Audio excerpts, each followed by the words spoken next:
Back from the living once again. Or back from the which way around. Sorry about skipping the last couple streams. Sleep schedule got that brutally fucked up. That's all I have to say. Oh, I forgot. Duet, where are you?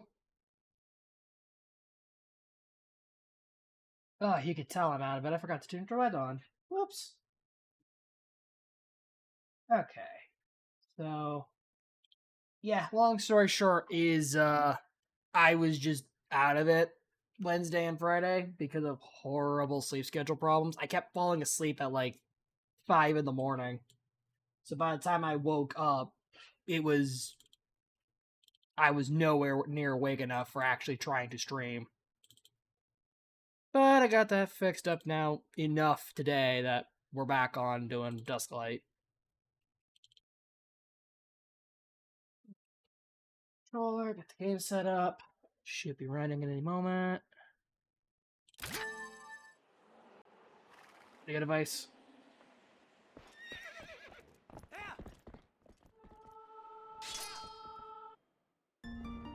For Twilight Princess, I know we don't have a lot to do. It's like 2 or 3 dungeons. Is yeah, we just got done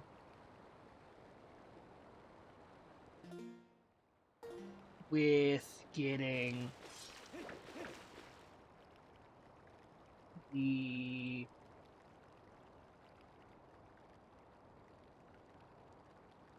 just got done taking care of getting the letter or the wooden statue to Ilya.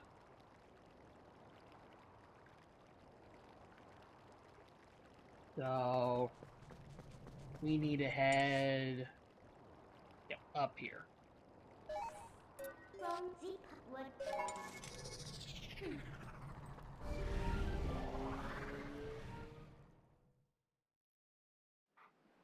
Today should be getting City in the Sky, whatever it's called, taken care of if we push it.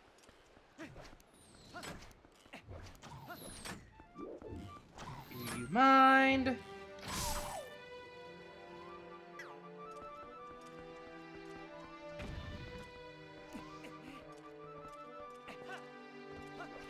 But yeah, we should be at least finishing the quest line to get into the next dungeon. I don't know if we are actually going to be doing that dungeon today. But between getting to the next dungeon and then Twilight Realm and Hyrule Castle, we got about 3 or 4 streams ahead of us. That's if I don't bother trying to 100% the game, which I'm coin tossing on. As much as I love this game, getting some of that 100% done is a pain in the butt.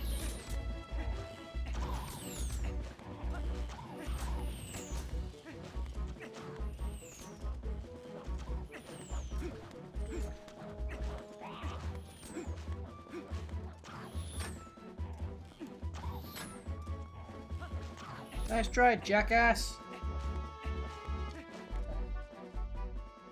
Yeah, we at least got 3 or 4 streams of this, and I think we have like 3 or 4 streams of Final Fantasy.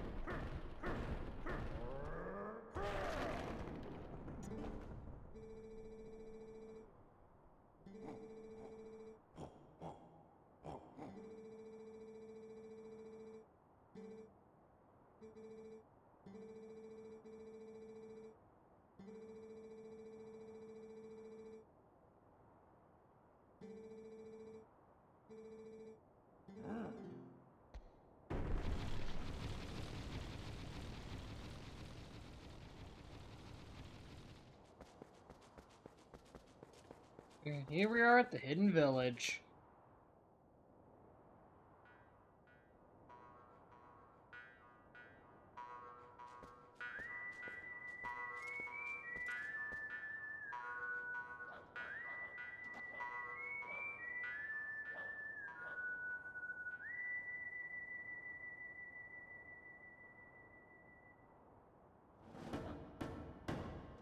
Bah.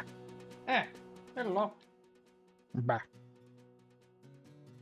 Okay, your icon's not too. Just had to double check that real quick. I need to adjust things on my end because everything's very quiet for some reason.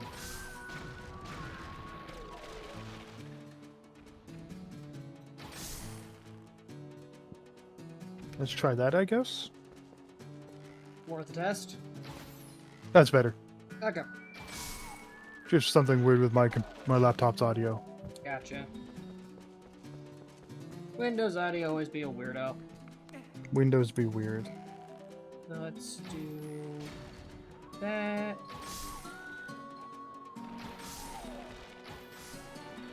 So we got the full spoilers for at least the main set and the Jumpstart set for Marvel. And I'm looking through. I'm not happy so far. No Moon Knight? I haven't seen Moon Knight and I haven't seen Beta Ray Bill yet. Oh, come on! Where's my boy Bill? Where's Bill? Look, Where's my boy Bill? I've been bitching about that since for fucking ages with the Thor movies. I'm like, where is Bill? Bill. I have not seen. I'd be okay if Bill was a skin in Rivals, even though I don't play Thor in that. That would be a really fun skin. Because, like, to be fair, I think he'd also be okay to do as his own character.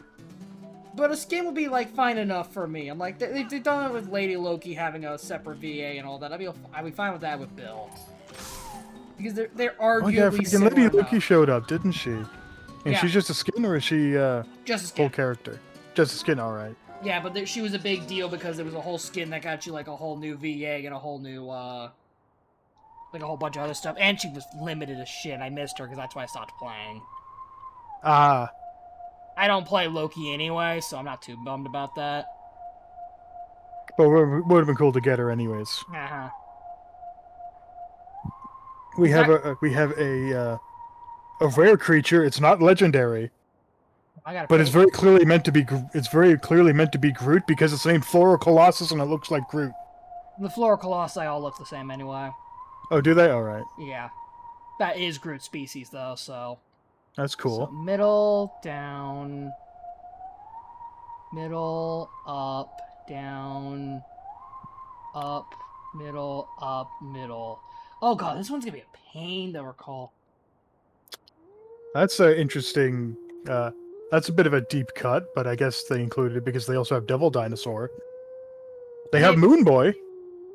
Hey, they got the actual, like, usually only it's Moon Girl that they show up with.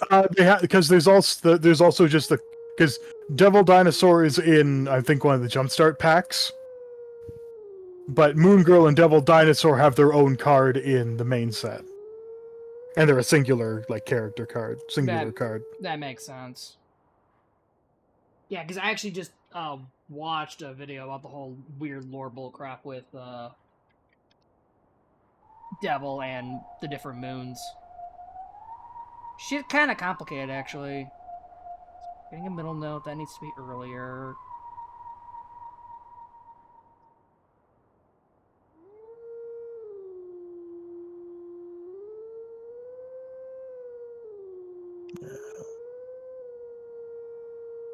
Yeah, the only reason I know about Moon Boy was I probably watched the same video. So superhero? Yes. Yep. He's been really great, actually. He's really good. I really like his stuff. What do we got? Oh, we got a Colossus card. Yay! And he does what Colossus would do. On your turn, he's indestructible. As he should be, yeah.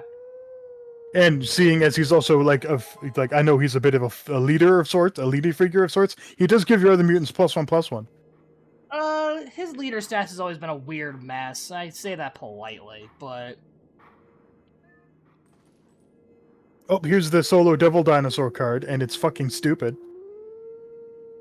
He's a 4-mana 5/5 with trample. Uh-huh, And he gives your other dinosaurs +1/+1 and hexproof. Hell yeah. He's a fucking stupid card, and of course my older brother wants him because he has a dinosaur deck. I don't recall what this song is. See where you are, because I do have The last... I do It is the Yeah, the last one. It's the last song. I forget if it's I know one of the Wolfstone songs is brand new. Yeah. Is original. I swore that was a lot earlier though. I think it's not. I don't think it's the last one. No. I think it'd be one of the Warp songs. It was very complicated to howl out.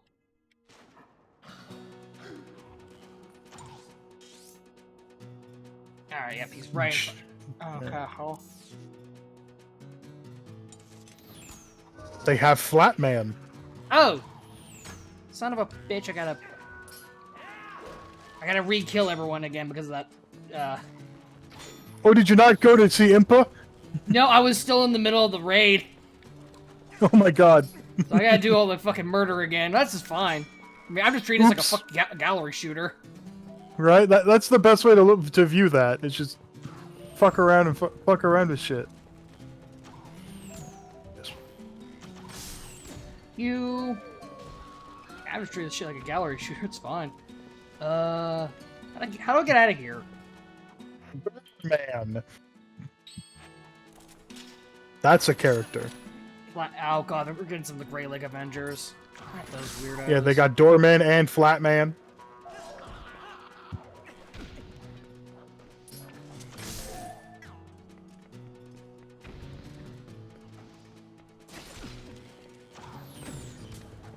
Walk around and find out. I do need Lucky the Pizza Dog. Oh, that's for... Wow, they're getting some weirdo cuts in there. I did send you... That was one that was spoiled a lot earlier, and I did send him to you. Yeah. But it's still just like, wow, from that Hawkeye run? Okay. Well, I want him not just because he's Lucky the Pizza Dog, but he does... actually, does he really do... He would be okay for my Rin and Sari deck, which is the cat and dog deck. Because he does do things when I play cats and dogs. That makes sense, because I think there was a Pet Avengers one-shot, and I think he was part of it. They also have the Pet Avengers as a card. There you go. Called it.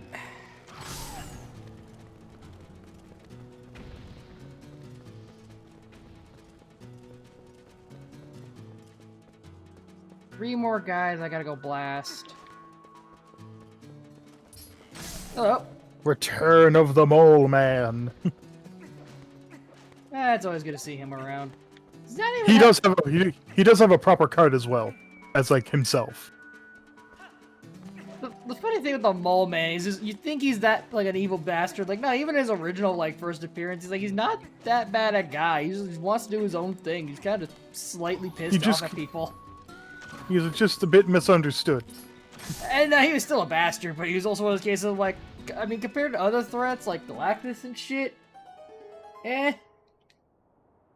So he's kind of like the Shocker for the Fantastic Four, where no one's really going to get hurt. Well, Mole Man could probably hurt more people. Shocker is just the ultimate jobber. Pretty much. And I love that detail.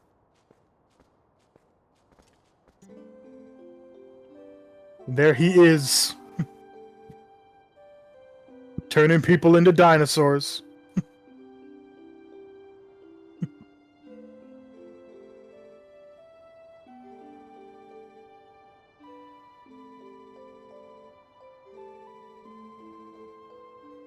I think her name is Impaz? Impaz, yeah.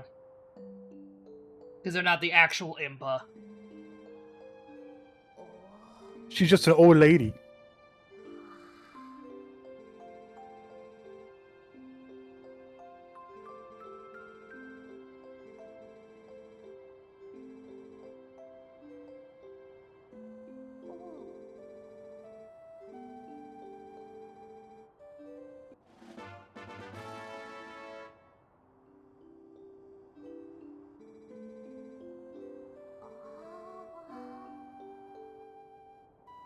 I forget if there's a piece of hurt in here. I think you have to come back later, and then you do a scavenger hunt for cats as Wolf Link. Ah, okay. This is why I was quandering earlier with the... I think you can go back to speak to her about the Skybook? I think you have to talk to her again for about the Skybook, or like you have to show her the Dominion Rod. I think. Well, because now the Dominion Rod doesn't get fixed until you get underneath the. Oh no, it's you show it to her to get the book to start the quest to fix the Dominion Rod. It's very. I don't know why they made it so. I don't know why her specifically knows about the rod. Guessing ancient Sheikah technology or something. Oh yeah, what the fuck?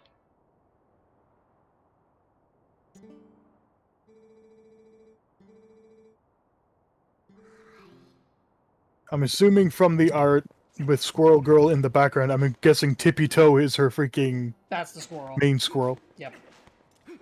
That Well, I is- need Tippy Toe because she does things with food tokens. I forgot about that detail with the book. Thanks for the reminder. I swore you just got them off at once. No, it's really weird.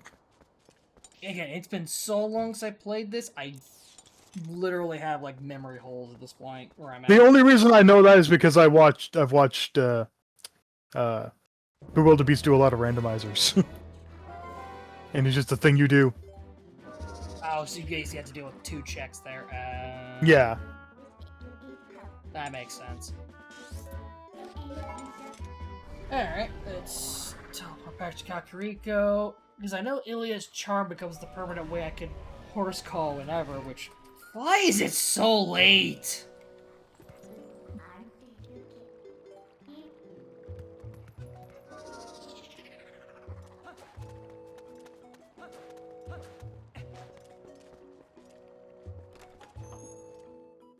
I do love how we have a reprint of Commune with Dinosaurs, and it does have Stegron riding a T-Rex.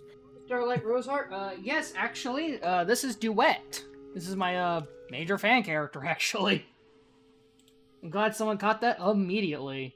Art's done by, Neo G&W, the same guy who's done a bunch of other RM bots. So, yeah. Actually a Mega Man character. Not even meant to be my intended model, but it's just kind of because of current circumstances. It was just easier to get a PNG tuber made of this character than making the actual avatar of Ultra X, if that makes sense. I'm still keeping Duet around afterward, but yeah.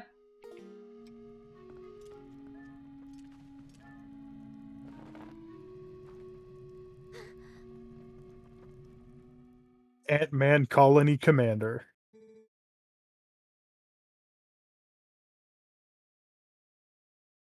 Come on, girly.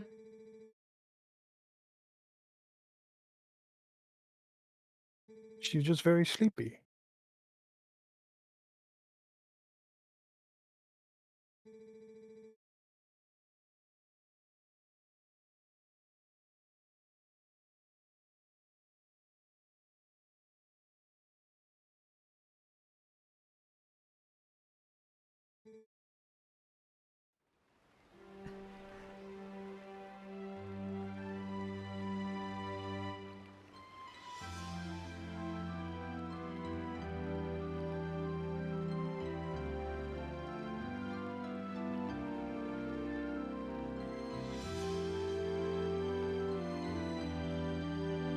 Flashback.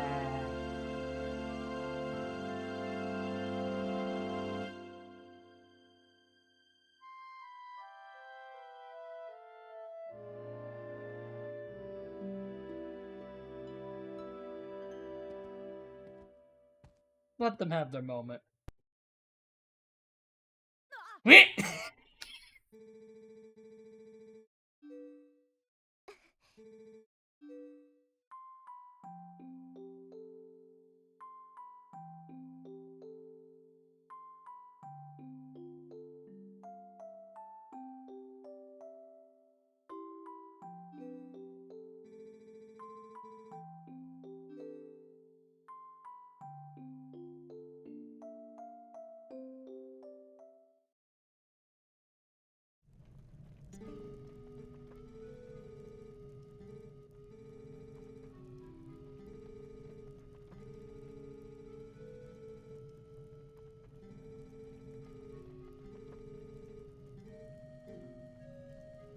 Oh, it literally was a back and forth check because Ilya tells you about the rod to go show her to it. So you literally go back, get Ilya's memory done, go back, show the rod, and then Impaz will go, oh shit, right, the book, sorry. Yeah, I just saved you some backtracking. You're welcome. Yep.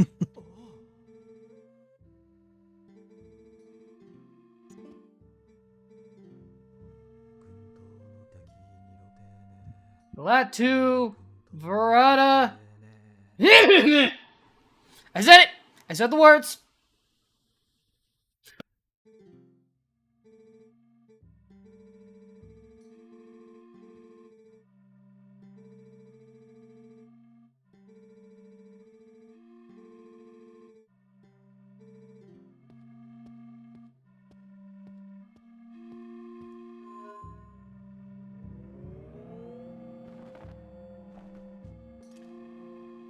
I have the power!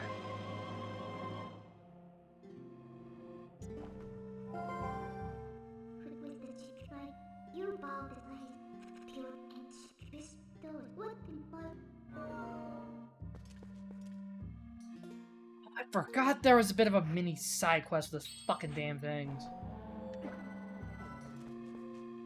Yeah, no, powering up the... Because now you have to get the freaking... the letters from the red spot. Yeah, they really drag out this part of the game. Jeebus, I forgot about this.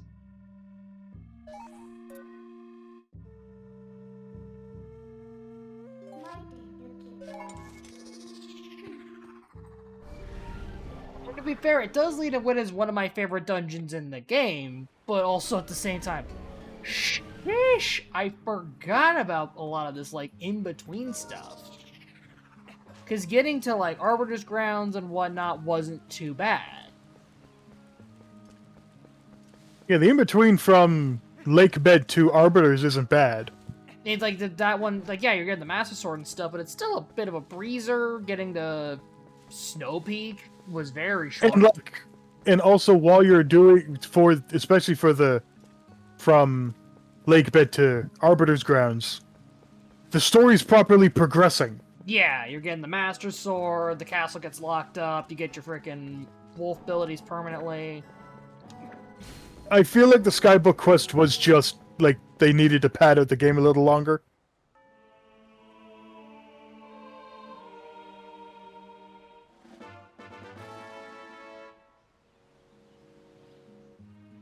Should become the monarch. Yeah, because you don't even get, like, a proper indicator of the...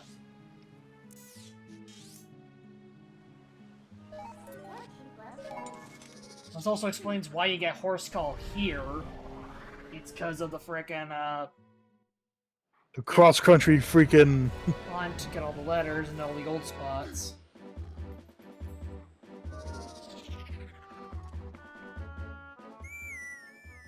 Come on, Quasar. Let's go, girl.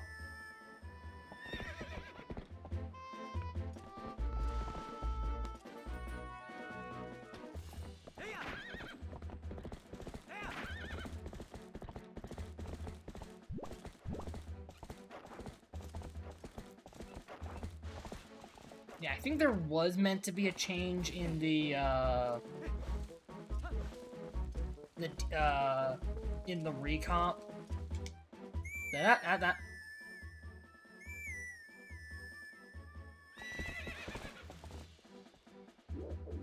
Ahem. As I was trying to do. I think there was meant to be an option they're going to be doing at some point for Dusklight where they get rid of the target markers for the letters, but I don't think that's been implemented yet, and there hasn't been as many updates for Dusklight yet as it was when it first dropped.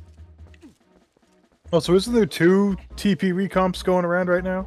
Courage Reborn is still not out yet, that's why I'm still just using Dusklight. Alright. Courage Reborn got a major announcement recently with the, they're now working with Harbor Masters, who are the guys who did all the other, like, ship-based ones. Oh, okay, that's good. That's cool. So, you know, Ship of Harkinian, Two Ship, Starship, all the the pretty easy plug-and-play N64 ones, they're not working with them. So that'll help with that game's production and whatnot, and getting around. But it's still not out yet. And I would not be surprised at this frickin' rate that by the time I finish Dusklight, that Courage Reborn will be out. Because it feels like it'd be close to done, but there's a lot of... Like, it's... Because a lot of people... There's been, like, the ignorant complaints of, like, you know, what the hell's the difference? And, like, it's because people want to just work on the project the way they want to do it. And for some people, that is working on a different kind of back end. But functionally, in the front end, between the two of them, they should be roughly the same, give or take. But the big complaint I have with Dusk right now, and this sounds like it's going to get fixed eventually, and I think with Courage it's going to be a lot more out the gate, is just proper mod support. Yeah, that's the main thing with Dusklight right now. Because, yeah, you can do texture packs, but there's not a... Like, it took until a couple versions ago that we got an easy button just to open up the folder natively to it, and it was... They finally made it portable, so you could just slap it in the fucking game folder to destroying your texture pack. And even then, there's no, like, toggling menu. So there's no way to make it easy for, like, oh, if I want, like, this texture pack to have priority over this, you have to pretty much do it manually, which is... That's a choice. It's very much a choice. Yeah, it's like, functionally, it still works just to plug and play the game, but for doing anything like, yeah... doing a not-so-vanilla experience, kind of annoying. Hell, Rando's not even in the game yet. That I get. It takes a little while to put in Rando code, and especially since you pretty much have to... I think a few content creators may have a different build of Dusklight that has early Rando. Maybe, I'm not sure, but I know... Either way, there's still... The core game is done and it's working, but a lot of the extraneous features that would be important for some players isn't in the game, isn't in the engine yet. Whereas Courage is trying to have a lot of that also done out the gate. Because, yeah, I would have played the Linko mod, but to get it set up on here is a bit stupid. Yeah, don't you have to patch the ISO with it? You basically need to patch a GameCube ISO like you were going to play it on a GameCube anyway, and then load the ISO into the loader instead of your vanilla ISO, which is fine, except for the fact the game doesn't actually properly register that it is the modded version, so it bitches that it may not work correctly despite the fact the intention is to play the modded version. Why I didn't want to risk it, because I was worried that even though they said it's compatible, there could be some lingering bugs. Same reason I stopped using the 4K texture pack, is apparently, yeah, they work, except the fact that they also didn't tell the texture pack people that the setup was slightly different, so a lot of textures were not loading correctly or that kind of thing. On top of the fact that some texture packs just aren't finished 100%. So, I just stopped. Again, it was when Telma stopped having her HD textures out, I stopped using it. She was literally half HD, half not HD, and I was like, you know what, this is pissing me off. I ain't dealing with this nonsense. Uh-huh. Again, what this is still really good, but there is some stuff here that I'm like, this should not have been a problem. I don't know why it was. Oh well. I try not to be a jerk about stuff, especially for fan projects like this, especially because half the reason I'm having horrible sleep problems is because of another fucking fan game. Good old Mega Man W. That's been... They have the Hulkbuster armor. Oh boy, it's time to get jobbed. That is just what the Hulkbuster does. It's designed to get jobbed. Its effect is it's because it's an equipment. Its That effect makes is sense. its effect is literally just equipped creature has base power and toughness 9 and has flying. I'm surprised they gave it the flying, but you know what? I'm okay with that. It's accurate. It just makes them big. It's what the Hulkbuster do. That's accurate. Oh, we have Ultron's wife, Which one? Jocasta. Hey! She titled. Don't tell me she's actually labeled as Ultron's wife for her title. Automaton Avenger. There you go. Okay, that'll. I'm like, I'm guessing she's in the hero deck because she's a robot hero. yeah, because she's an Avenger. She barely was working with Ultron. Cool. Yeah, so that makes sense. I wish Jocasta got in the MCU, but at this point I doubt it. Because the only reason Jocasta really does anything is having the weird-ass love triangle between her, Vision, and Scarlet. There is a card that's specifically of Vision and Scarlet witched together as a creature card.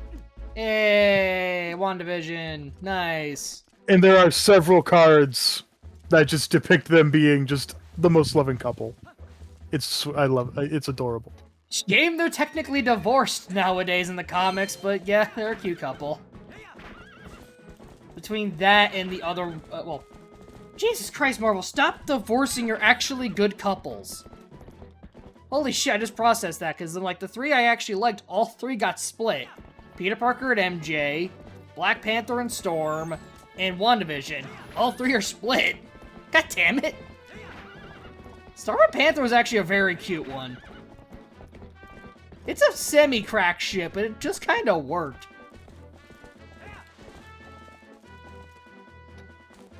Again, I don't know how it happened, but I'm just gonna say Slay Queen. I don't remember how or why it happened, because like I said, it was kind of crack ship even at the time, but it was one of those things where even a lot of people kind of like, ah, shit, this is adorable. And then they got split because bullshit storytelling.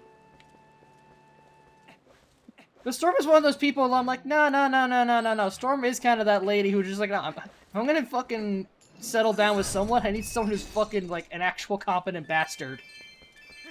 And I'm like, yeah, in terms of options, BP's probably up there. Yeah, T'Challa's pretty up there. Like, man runs a kingdom and is superheroine, like, all the fucking time. And actually is not doing a bad job of either, so... That's why I'm like, honestly, I'm kind of mad they fumbled it. Like, oh. Okay, that's cute. They reprinted Tome of Legends in the Avengers deck because it's obviously has a lot of legendary creatures in it. Right. And it's a card that cares about legendaries. But the art is a bunch of kids holding a copy. They opened up the. They have a comic book and it's Avengers 1. The Avengers issue 1, I believe. Oh, that's honestly pretty good. Right? I was like, okay, that's a cute detail.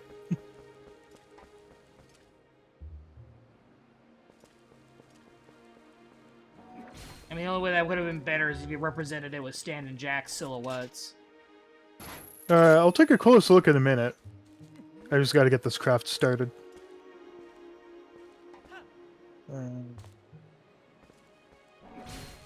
There is no silhouettes of Stan and Jack. Nope. Especially because it's Avengers #1, I'm like, that would be Stan and Jack. If they wanted anyone to represent it, it should have been Stan and Jack. Despite the fact I don't know if it's Avengers 1 because it has... Yeah, it's definitely not Avengers 1 because there's Vision and Cap there. It still could be... Cap got introduced in, like, issue 3. Vision was a little bit later. Yeah, I was looking at the comic book cover. Because if it's Avengers #1, it would have had, Gold Suit Iron Man. The old, I used to call it Mark II. I think it's now relabeled as Mark 1B or something. Because I think they kind of realized it is just the original Mark 1, but fucking gold. Yellow. Yeah.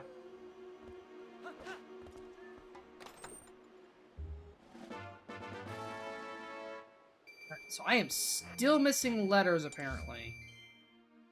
Got the one there, got the one there.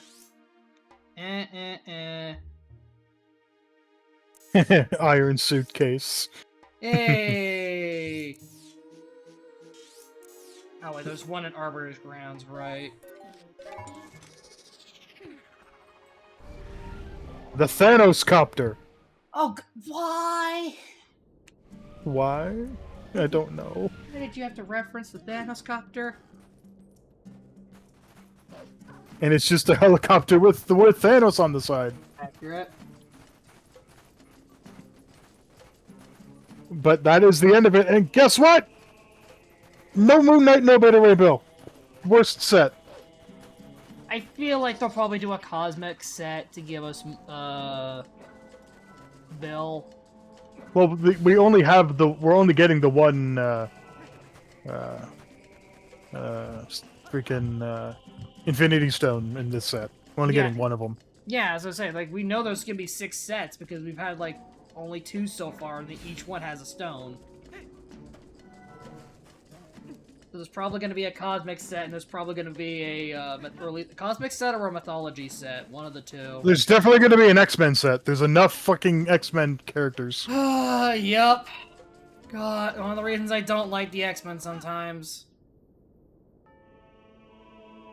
Which is weird, because there's, well, I think really only Wolverine, Storm, and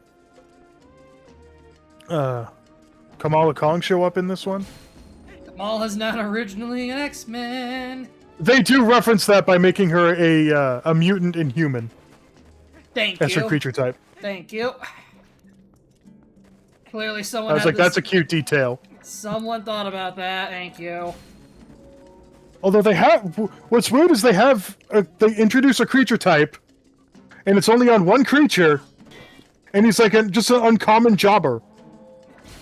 That's the Marvel way sometimes. But I hate it for Magic, because it's like we have now one creature that just exists, a creature type that exists for one damn creature. I mean, what is the creature type? Let me scroll up. I need to find it, because it was a blue creature of all things. Yeah, those are not common. It was... I passed it. I still need to scroll higher up still. Fuck. God damn it, Link, stop jumping when I don't want you to jump and jump when I want you to jump. The Shi'ar Soldier. Oh, okay, that's definitely for them doing a future cosmic set. Because let me guess, is there, no Marvel? No, we have Marvel. He should be Shi'ar. Why the... He's a Kree in this set. Oh, no, I'm getting that... Oh, no, wait, I'm getting my stupid Marvel aliens confused. Sorry. No, that's actually for, X-Men. Shi'ar is weird, despite the fact that X-Men should be fucking staying on Earth. They have a lot of space adventures, and the Shi'ar is usually their problem. So that's why. Okay. Then why didn't they just wait for the X-Men set and not the Marvel superhero set? I think it's for people like me who know their shit enough to go like, wait a minute, why the fuck are you here? Oh, because you're gonna have more shit in the next thing. Got it. Cool. That is the Marvel way. That is. Or at least they got that right with the Magic set. Yeah, the Marvel way of why are you? It's like here, because we're gonna do it in the next thing. Got it. Thank you, sir. And for anyone gives crap that Marvel's been doing that shit since the fucking Stan and Jack days. Yeah, no, from what I've seen of the Marvel history, I've learned that's just That's just how it's always been. Marvel's always been a business first, whether they want to admit it or not, which pisses off a lot of the actual writers and artists. It's just been the way of, no, we gotta do it for the marketing, though. Blame Stan on that one. It's one of the things where I'm like, I'm mad in the sense of he's doing it. On the other hand, it is good business. That's why Capitalism, baby! Uh-huh. Can't be mad. I can't. Don't hate the player, hate the game.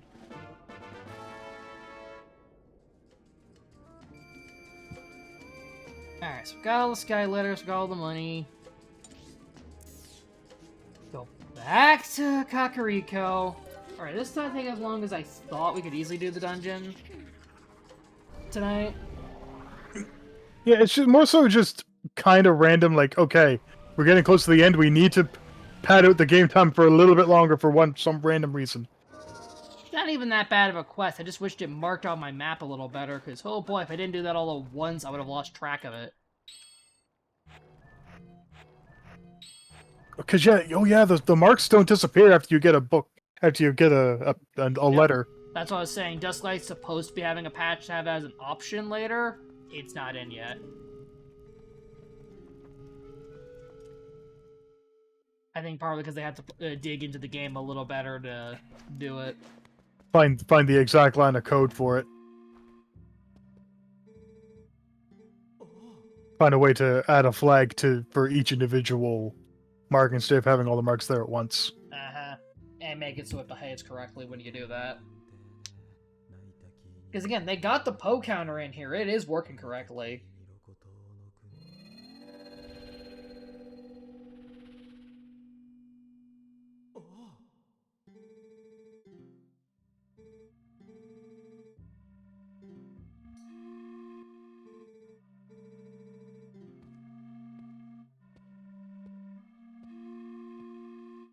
And this is why it's annoying when Link's not allowed to talk, because Link could just go like, hey, bud, give me a second. I saw you disappear on the edge of the screen, Shad. I know you have those superpowers.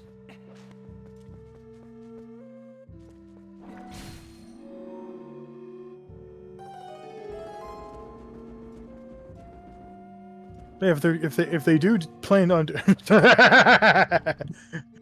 stay the fuck in there, Shad. Go fuck yourself.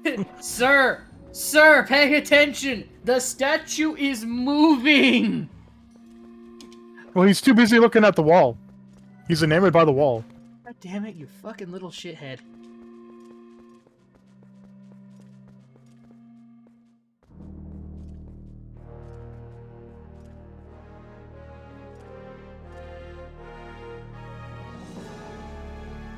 Weapons surpass Metal Gear.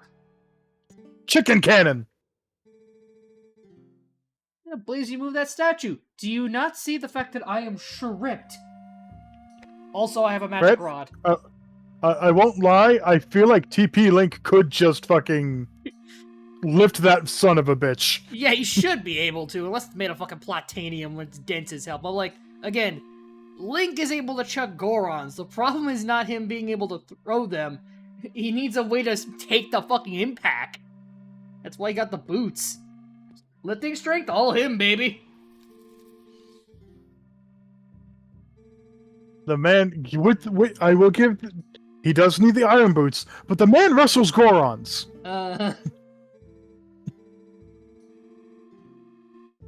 And not just wrestles them, he can stop them with the iron boots and then throw them. Those fuckers are all muscle.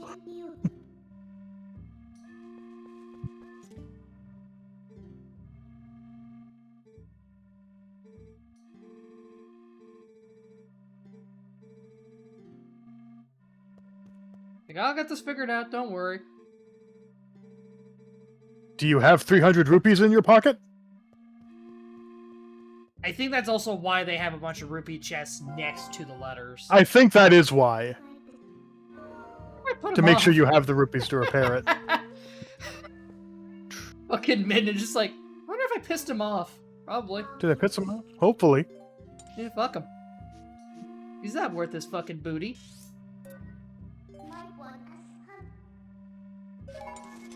Unlike the rest of the people at Telmo's Bar, does Shad even really do anything?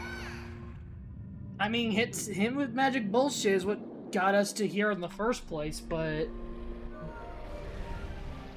Because at least with, Russell, he gives us the Golden Kuko, and with, I'm forgetting her name, damn it. Asha, I believe, is the girl's name? Asha, yeah, Asha at least gives us the scent. Gives us the lead on the scent. And I'm forgetting the old man, he at least gives us the note to get shot off in Arborist grounds as well. And then in Hyrule Castle, he fires a fucking cannon! Oh, right, I forgot he was a bad... Yeah, because they all help in on the raid, too, on Hyrule Castle, yeah. He fires a goddamn cannon! Which, given remember, no one knows what the hell's going on, for a hot second there, he looks like a treasonous bastard. Right? He's pulling a fucking One Piece. Shoot the flag. Like, holy shit, dude.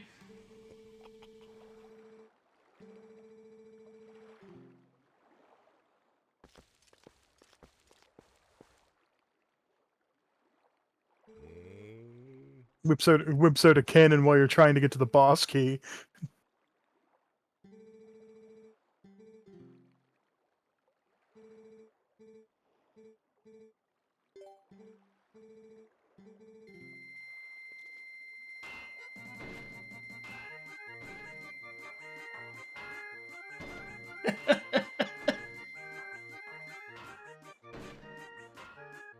This is the shit I Fire fixing the cannon.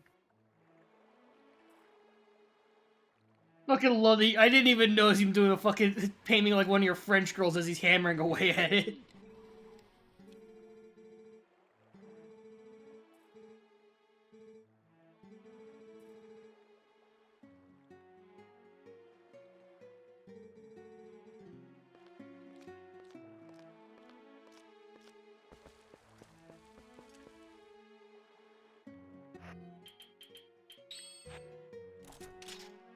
As they say, vaya con Dios.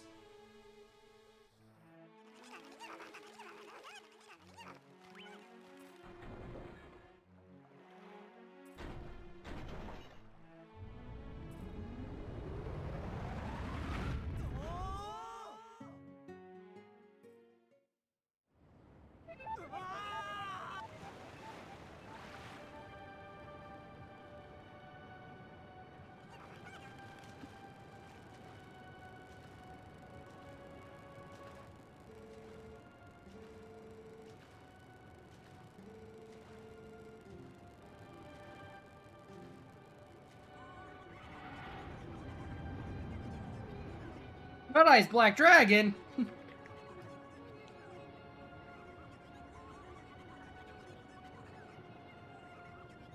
That looks more like a Kaiser dragon. You would know better.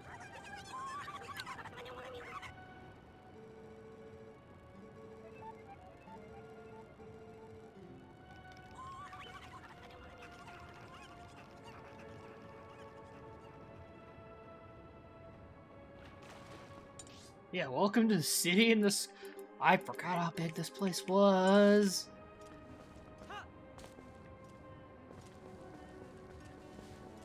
It's so big that they even have a store for you to buy shit.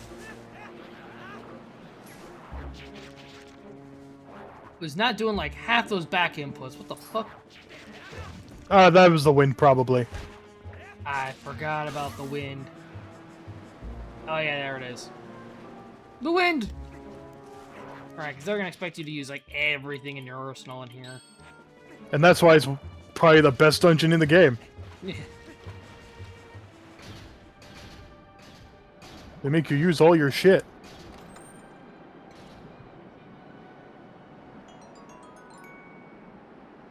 Refund!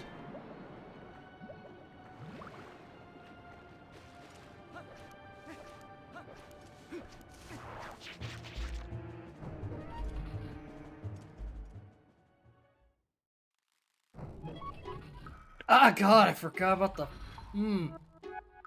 Too much pink energy is dangerous.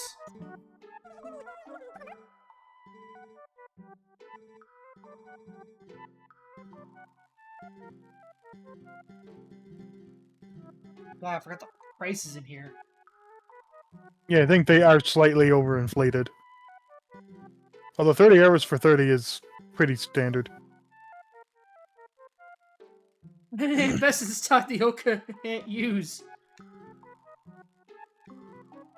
Why did I invest in shit we can't use? Because that's why they ain't bring up the... Yeah, they sell bombs and arrows, but also it's like, what the fuck am I doing here? Where the fuck do I have bombs and arrows?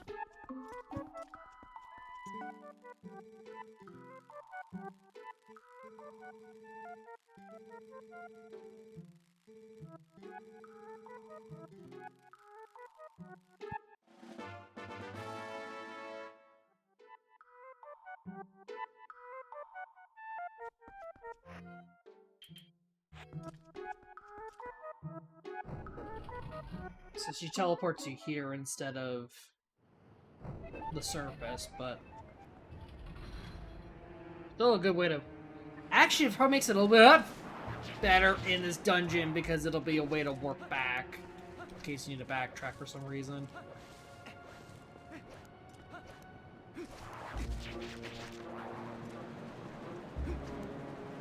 I don't think they're in the Twilight Realm, so this is the last time you see them, which makes sense.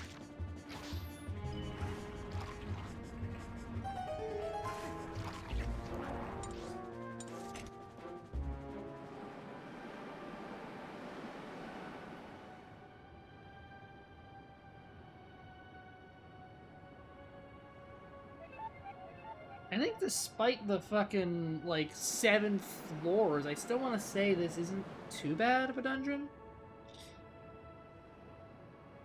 You know, it's more the floors is more intimidating than it actually is, because the dungeon's pretty straightforward.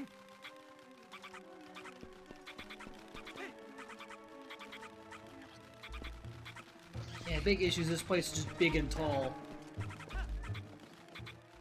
Shit!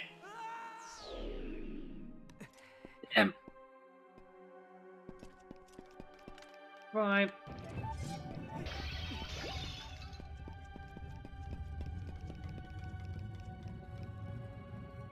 I forgot they Spider-Man on the walls. Yeah, it's the MC Escher dungeon. It's the Escher painting dungeon. A little bit. I forgot about that detail. Let me Scatula Man. God damn it. Oh.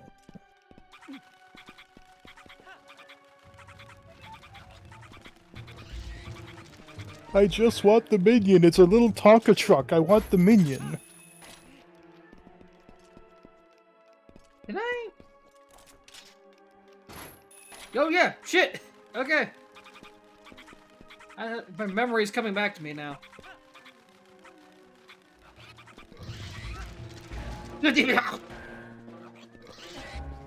I forgot to grab the Great Spin Attack. Well, I guess we actually get to use one of these for once.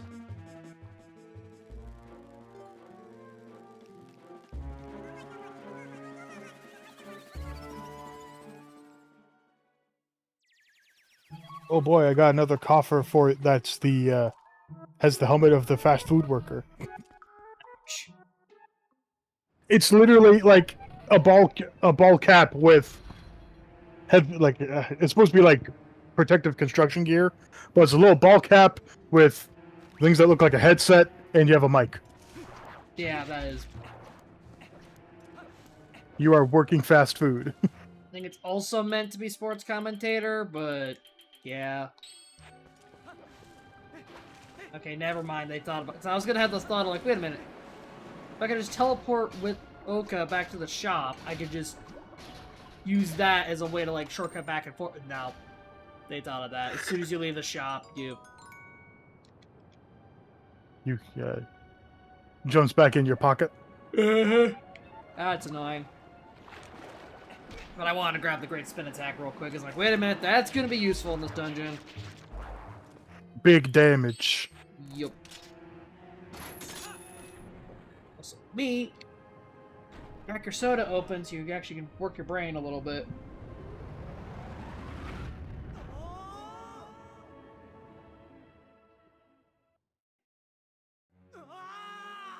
God, Link, you damn near missed! You dumb. I know. Speedrunners do end the drop a bit early by doing a jump attack, and they do hit the bridge. Oh, God. They do break Link's shins. But he has incredible regenerative properties. They come right back.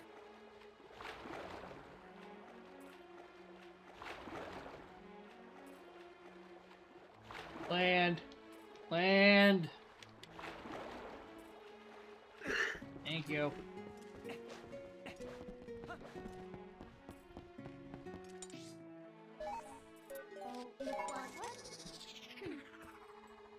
Swear to God, if I run into the mailman as soon as I head into Castle Town.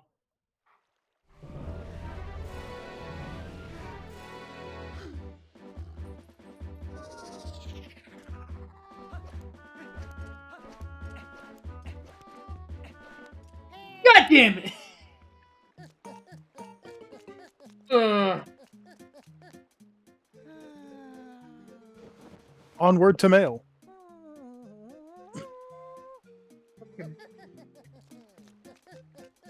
Damn mailman.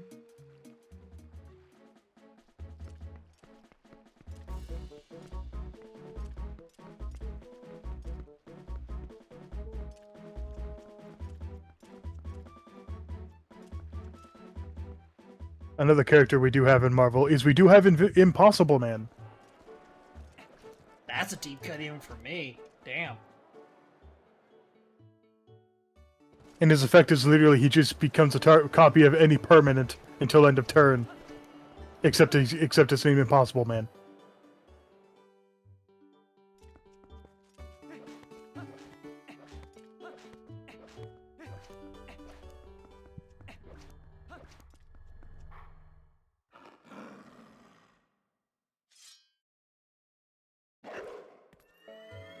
Oh God. Doggo! The last time we're getting glumped on the face.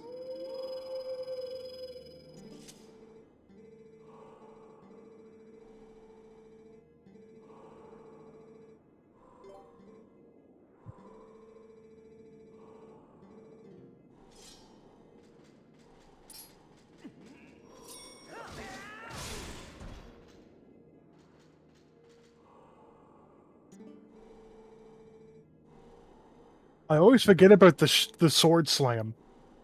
It is actually pretty good.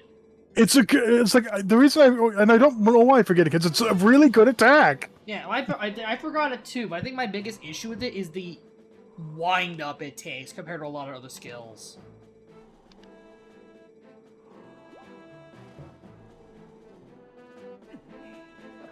Because also you get the great spin attack, which does work with quick spins.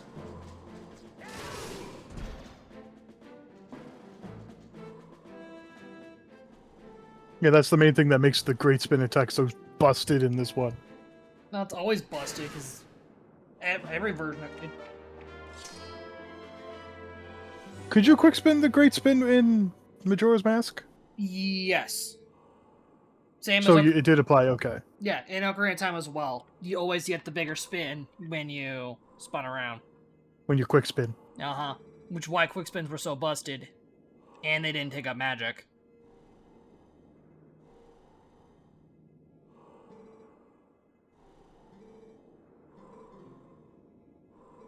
Because the times they started nerfing it was like Wind Waker. Wind Waker also had the hurricane spin, which was slightly different. Because you got the hurricane spin just fucking lasted forever. It had its uses too. And same in Minish was the hurricane spin, not the great spin, and what's the other one? Oh yeah, I don't even think any form of increased spin attack was in Skyward, Breath, or Tears. Well, Skyward, you could sort of say it kind of got replaced with the Goddess Strike. Which is not an upgrade, I'm sorry. That's meant to be the beam attack. That's not meant to be the great spin attack. I think you can do something akin to a spin attack with it when you charge up the blade. It doesn't tell you all that well, and it's not useful. What's useful is the actual beams. Which again, that's not referencing the great spin attack, that's referencing the sword beams. Which I like the sword beams, don't get me wrong, but sword beams in 3D have, like, barely ever worked. Granted, part of the problem is they also keep nerfing them into the fucking ground, which, stop doing that, it's a single-player game, let them be OP.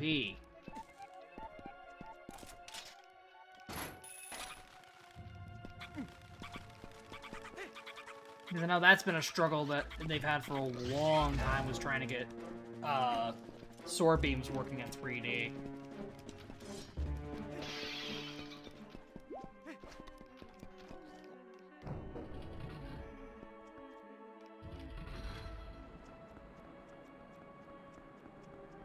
bigger one.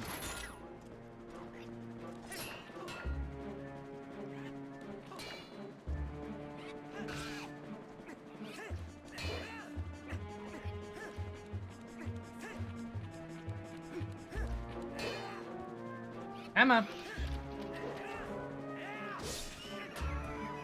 Hell yeah.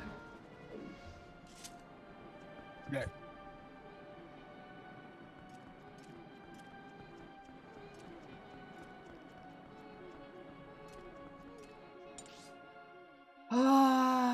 North, south, east, or Dennis. Let's just keep going north, I guess.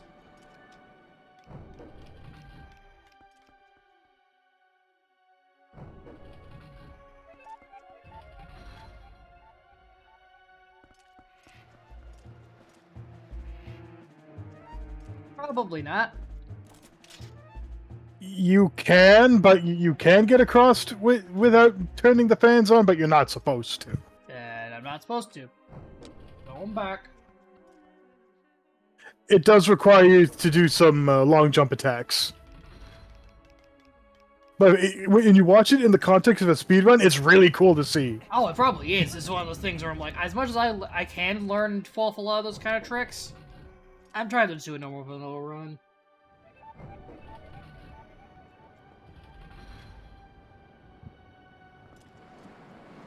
Yep. Wind. I gotta get off, get off, get off, get off. No glomp. Bad. I know this is the era of anime bullshit where glomping was a thing. No.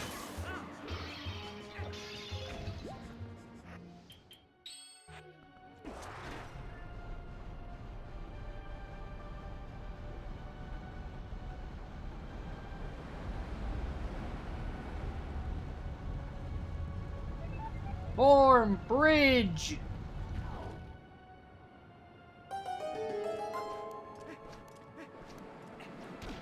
Ow. Spin to bridge.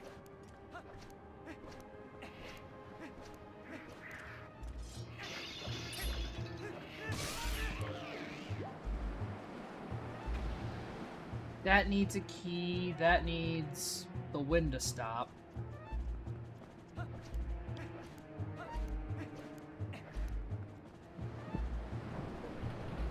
Yeah, so I think this is I the believe only dungeon that I believe has, how like, you're intended to deal with the wind is iron boots.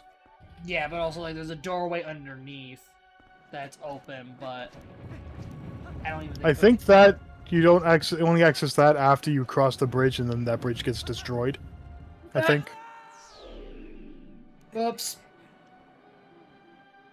Also, I think this is the only dungeon that has multiple well, this in Goron Mine that has multiple transitions in the middle of the dungeon. Because usually it's just for like bosses, mini bosses, that kind of thing. This is just doing it for the regular rooms. Oh, I think I know why. It's for the lighting. Probably. The lighting is. Whoa! Gee, fuck! I forgot my own alerts. Thanks, Curtis. Holy shoot.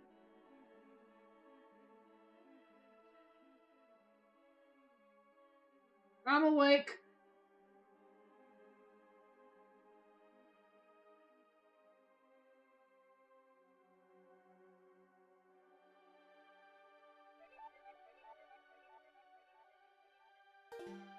Which that does remind me, probably at some point this month at least, if not this week, I probably will do what I've been kind of hesitant. No, God! More wind! More wind, and I also put on the spinner. Yeah, as I was trying to say until I almost yoked myself off. Ahem. I may make a sub-Discord. Just, if any reason, then make it so I can use my own emotes in Discord without Nitro. God, it is the way to go, because this definitely needs the double claws. I think you need to go through the window from the inside to get to a spinner. Get to a spinner platform. Oh, and God, there's more. Go back.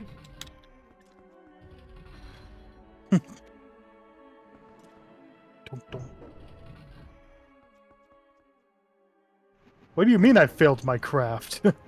I used the macro I used to make the thing. How did it fail?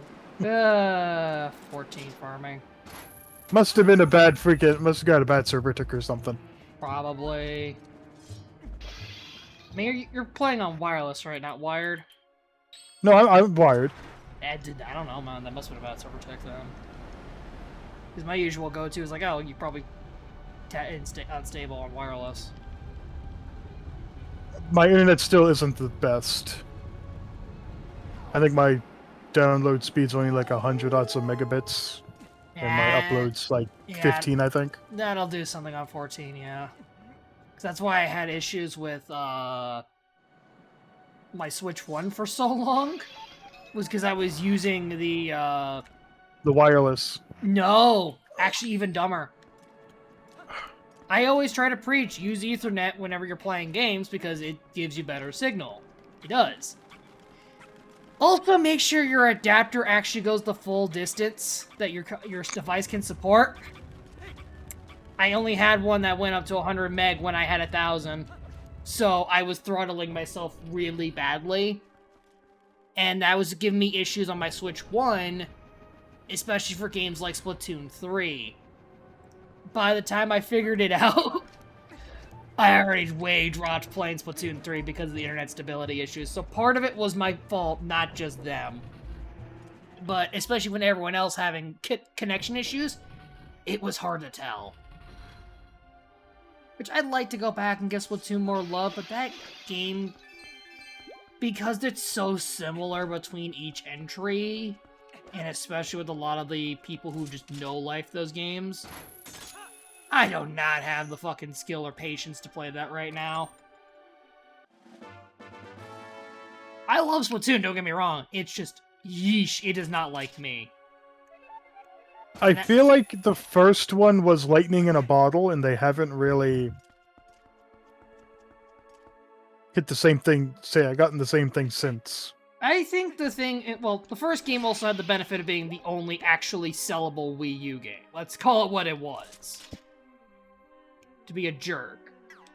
But Splatoon 2 and Splatoon 3 are fine. It's just the issue of they have purposely not shaken the game up any further because it would piss people off. I believe you come back here with the doubles. Yeah, I think it's the doubles. Let's slowly watch the world end. Vaya con Dios. Whee! Yeah, because I got the key in here. Or should let me go to the other And then you take it. I'm pretty sure you take it to the other side of the dungeon. Right. A lot of the early part of this dungeon is forward and back. Anyway, back to what I was trying to say with Splatoon. All the Splatoon games have done well and have sold well. The biggest issue is they're in a conundrum of they can't shake up the game too much, or they'll alienate their older player base, but they need to shake it up just a little bit to keep people who are more casual or not into the series as much to play it more. So you're in this weird conundrum. Weird nebulous area. Yeah, which I think is why they're doing Raiders right now. Ah, goddammit. I needed that!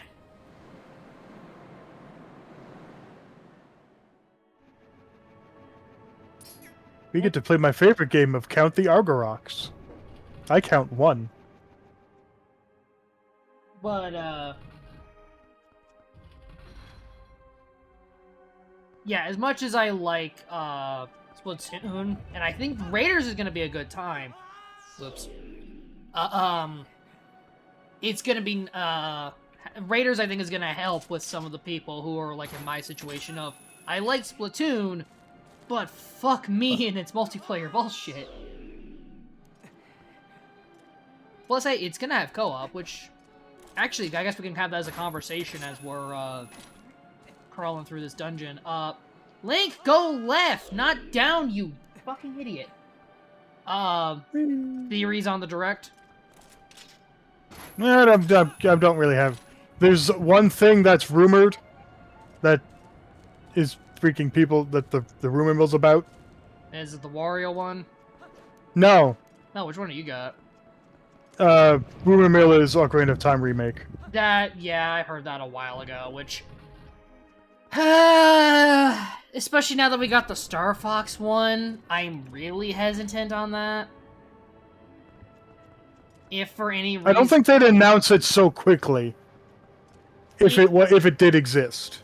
The reasoning why, because I remember this rumor mill too, is because it is the 40th anniversary of Zelda. And let's be real here, what is the most iconic Zelda game? Motherfucking Spirit Tracks, and I won't hear otherwise.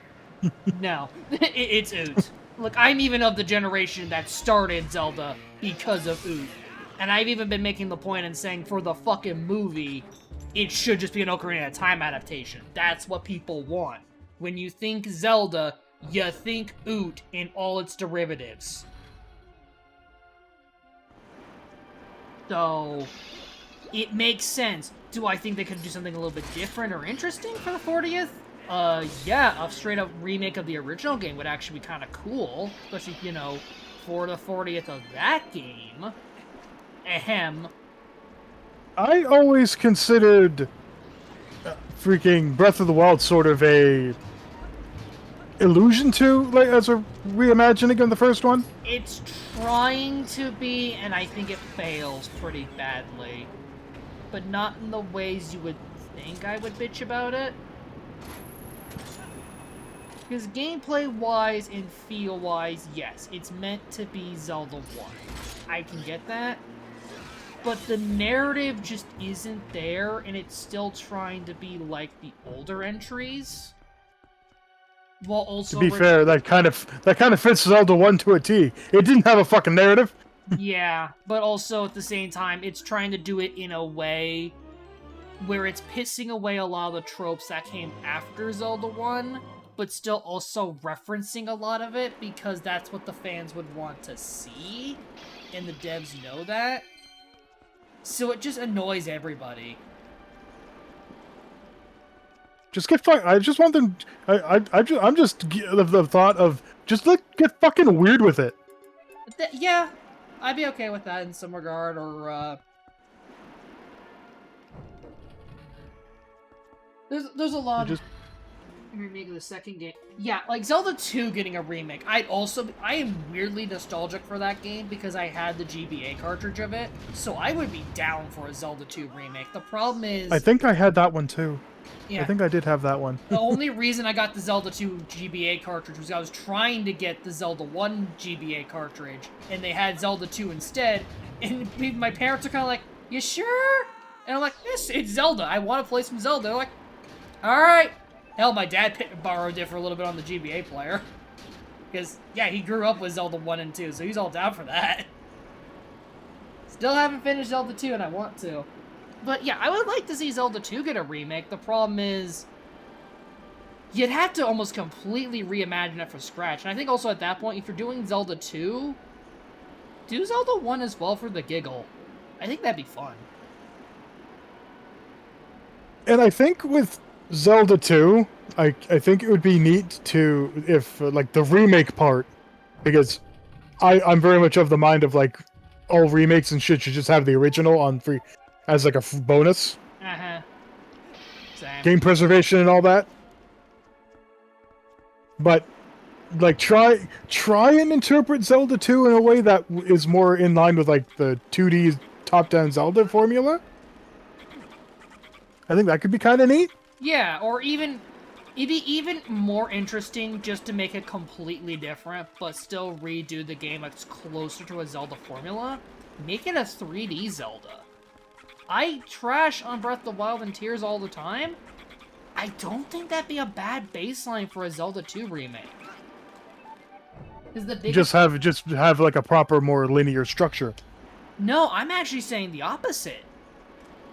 The complaint I had with Zelda 2 is that it's so linear as balls.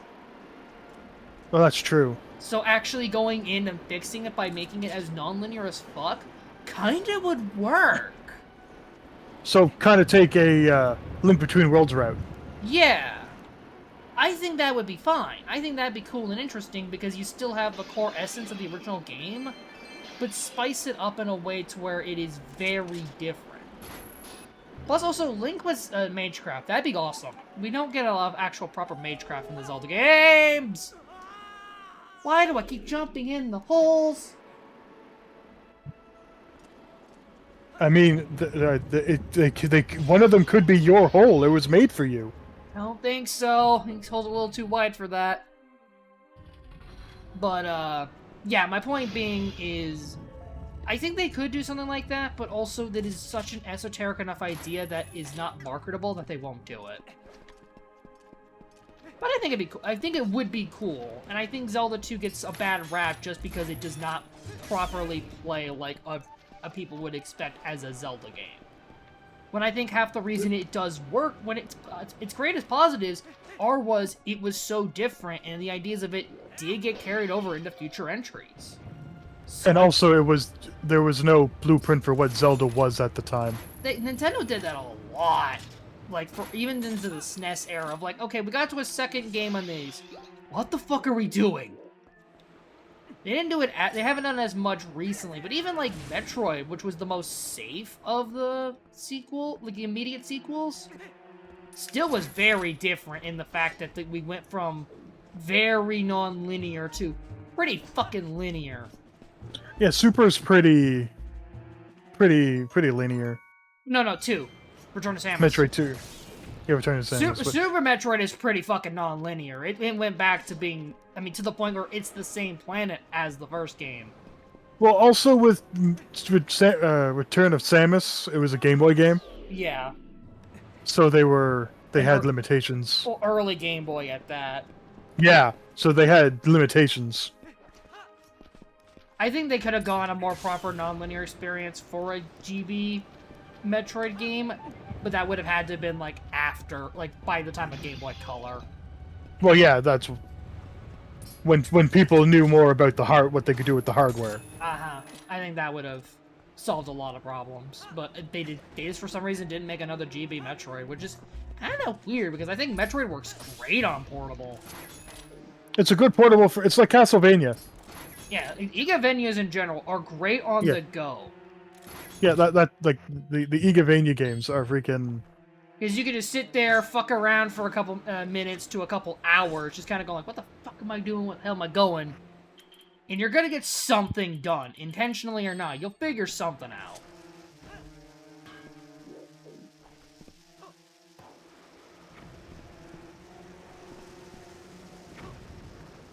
Hell, if it's anything I never played Fusion or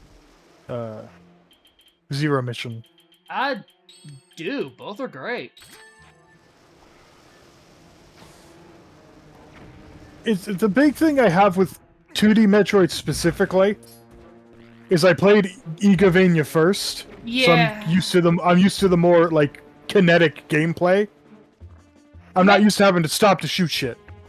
I mean, they also tried fixing that with the more newer entries between Dread and whatnot, where they made them a lot more kinetic as a result. I've been on the fence of maybe getting Dread. I'd recommend, and not want to take my fucking advice sometimes, if you want to play Dread, play Zero Mission first. The only reason I say that is I argue that Zero Mission is a lot fucking easier, and it'll get you the core idea of the games before Dread remixes it so hard. Because Dread is definitely a Metroid game for Metroid fans. It is doable as your first entry, but you're gonna be frustrated. So maybe play Zero Mission and maybe Zero Mission and maybe Fusion as a warm up. Yeah, those games are very beginner friendly, and they are very beginner friendly. They're very good for getting you in the ropes of how Metroid plays without being so archaic like the first 2 games, or even. Don't slay me, people. I think Super in some ways can get like that too. Not as badly, but it's there. And even then, Forgot about the Gale Boomerang for these guys. Eat. But, Super on occasion can get a little archaic. But it's not even too... Like, compared to the first two, it's... not even a problem. Yeah, Fusion is what... yeah, Curse is also saying, like, yeah, play at least Fusion. Since Dread is just a sequel to it. I just basically say Zero Mission first because it is also a remake to the first game. So, you have no expectations.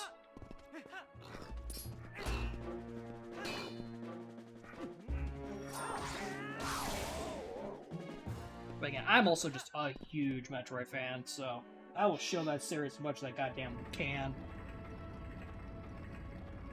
Yeah, that's like the biggest thing I would want for a Direct is something Metroid. My first Metroid game was actually Prime 1. And mine's a weird case because I know I played the GBA ones on emulator first. But the one I actively remember playing properly was, Prime 1. Yeah, I got Prime 1 because we were at a big, like, town-wide yard sale one year, and they had it for, like, I think it was $10. Yo, worth it at that point, hell yeah. It even had the Prime 2 demo disc. Oh, you got that bundle, which ooh, that may be the bundle that has some of the bugs fixed. I was just like, hey, it's Metroid. I know Metroid. I hear Metroid's good. Metroid good. And for like $10-15. Oh yeah, fucking worth it. I need... Is it my usual shout for any Direct was always just to do the usual joke of Prime. Because yeah, I can't do that no more. Prime 4's out! So I'm like, oh, I can't do my bid anymore. I mean, I still probably could do it, because I would like a Prime 5, or even Prime Remasters, but the big reason I did that was for 4, because it took a damn decade. So, I think my general shouts is going to be more Metroid in general, because I am just that big of a Metroid whore. But other than that... My Wii U don't know if my Wii U's still working. I haven't touched it in forever. I know that thing is a bit of an issue, but it should be fine. Not all enough forms of wood-based matter. But I did get the... This was long before they even announced the eShop was shutting down there. Prime Trilogy? I did get Prime Trilogy. Smart lad. Smart lass. Because that was... For me, it was just like, you're getting 3 games for $20. And is 3 solid games. As much as I haven't finished Prime 2 because of my personal childhood trauma, Prime 2 is still good. Prime 1, excellent. One of the best games of all time. And Prime 3 is still a fucking roaring good time, too. Yeah, for that price. I think I had jumped straight to Prime 3 because I had beaten Prime 1 and 2. We didn't own Prime 2, but we rented it a lot from the videos from the rental store. Gotcha. From the local rental store. But yeah. we did beat it. Yeah, Prime 2 I haven't beaten. I got stuck on the Emperor Aang, and I just never went back to finish it. And at this point, I'm like, if I'm gonna go back and finish it... Just start from the beginning. Not only just start from the beginning, I've been because of the remaster, I've been waiting for a Prime 2 remaster. Because I will admit, Prime 2 with the Prime 1 style remastered graphics would look excellent. Still hasn't come out yet. But, yeah, I would really like a Prime 2 remaster, but it's gonna be a while. Turn around! I feel like it would probably be smart for them to do just another Prime Trilogy. At this point, yeah, just do Prime Trilogy remastered, bundle all 3 together. And hey, if you own the digital version of the first game, just give us a discount for the remaster. Right? That'd be cool. Nintendo, free ideas. Give me money. Yeah, sort of, kind of do it like the Master Chief Collection, where you can buy the games individually. Yeah. Hell, they did that for Galaxy. Galaxy sold separately. You can buy the 1 and 2 separately or get a cartridge for all 3. Or all 2. So just the same thing there. Yeah, get a physical cartridge for all 3 on 1 disc. That are 3 separate titles, and then you can just buy them separately on eShop. Yeah, that'd be perfect. And of course, the most important thing, if they're putting it on the Switch too, we need those mouse controls. I mean, they already did it for Prime 4, and I've been saying they should be doing if they're gonna do that, you could make that a free update for the first remaster. Just give us the Prime 4 mouse mode. I didn't use it, but yeah, you could. I know that's the biggest reason why Paul hasn't played much of the Prime games, is because he'd rather have keyboard and mouse style controls. The thing is, it's a weird amalgamation. It is. And it's a control idea that people have spun around for a while, but it's never caught on, of half mouse, half controller.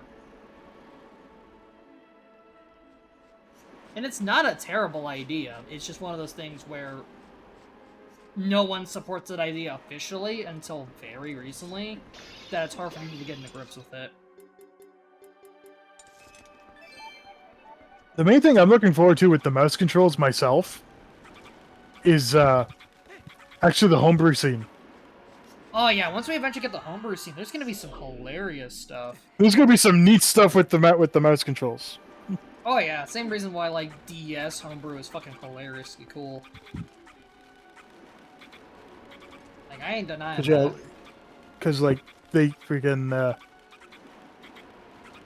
you really need to have the fans mess with it to really get the most out of freaking any piece of hardware. Do anything weird.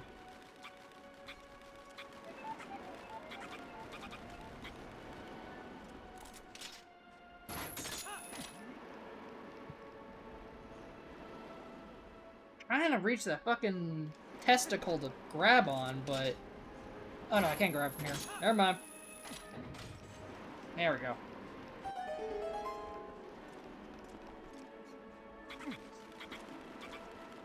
I never knew that opened as a shortcut. Power of proper widescreen. Well, just I don't think I ever used the iron boots on that ball. I didn't even use the iron boots, I just went over there. I've never really paid attention. It's like I was never actually really good at some 3D Zelda games. I like to pretend. The power of looking up, my friend. It is a very good superpower.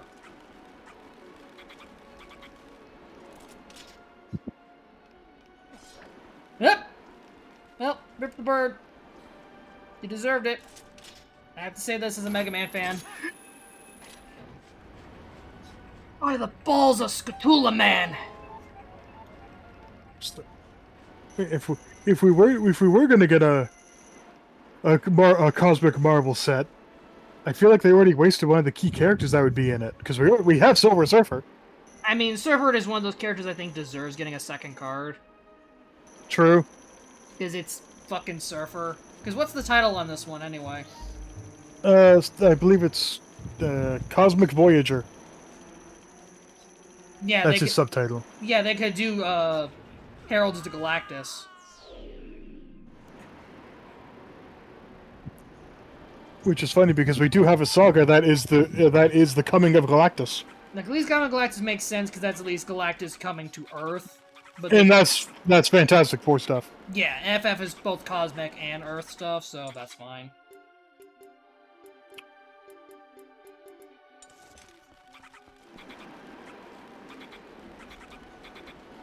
Oh, there it is.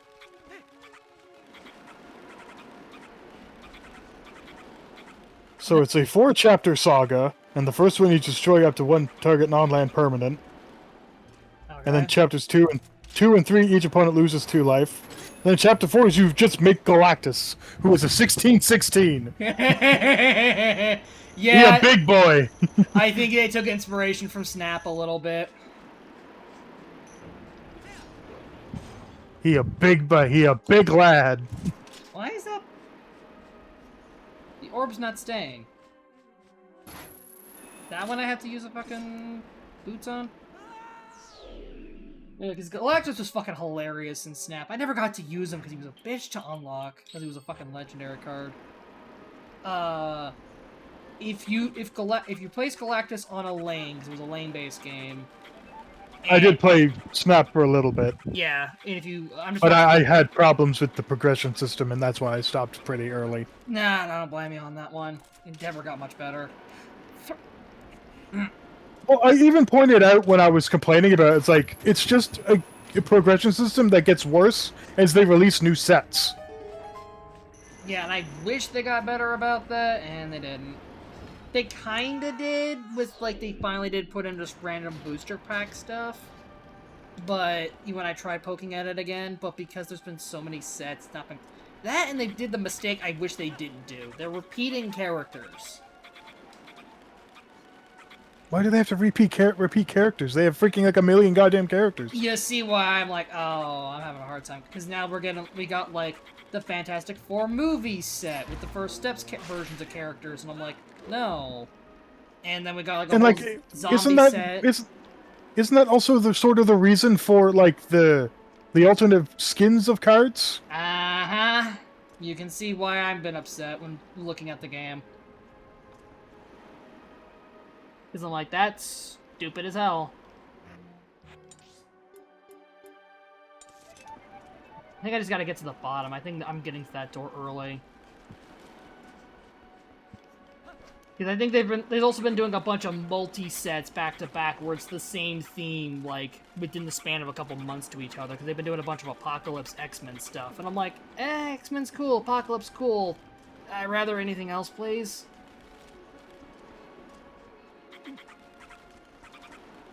Yeah, Snap's been frustrating, and Rivals at least is getting a bit retuned, thank God. But also at the same time, anything for actual changes takes about a month.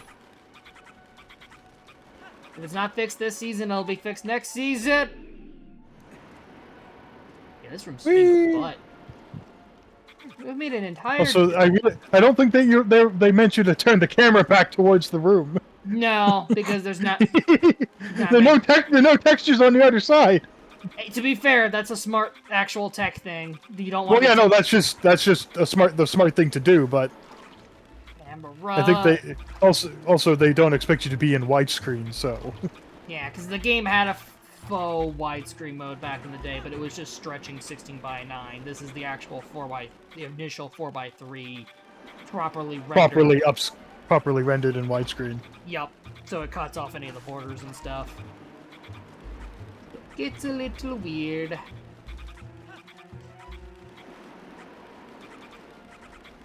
There's the door I'm trying to reach. I think that's gonna get me the bird! Bird head! Bird!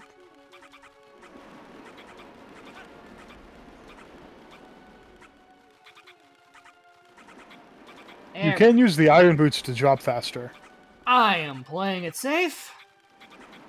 Fair enough, I suppose. There. Woo! Anyway.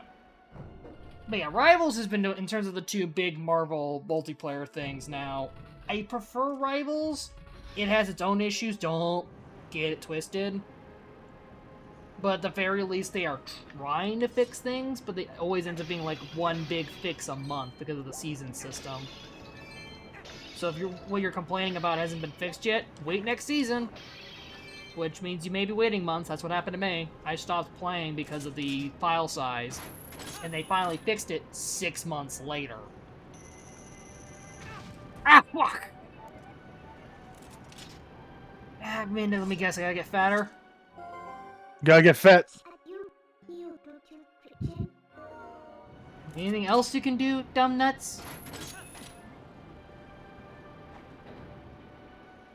There we go.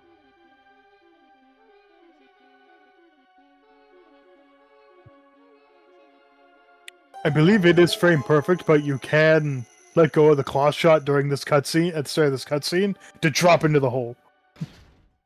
While the fan is slowing down. It's cool.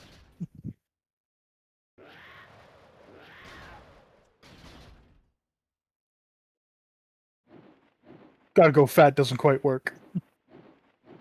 There was that one ROM hack of Sonic 2. Although going fat made you die, so I guess yeah, you're right. You're still right. Yeah. I think they've done other versions of the like Sonic XL stuff, which is hilarious to think that's. A series? Yeah, I want to say there was a Mania mod. Never played it for obvious reasons. I haven't played it either. I just know it exists. I did out of the sheer curiosity because it was such like early, well-known ROM hack for a giggle. But it was literally one of those things of, this seems funny, but also this sucks. Okay, I'm done. It was put more well together than it should have been. Yeah, same with the fucking Omochao edition. I forgot about Omochao edition. I forgot about Omochao edition. I don't. Because I actually kind of like watching the Sonic Hacking Contest stuff. Not as much anymore, mostly because...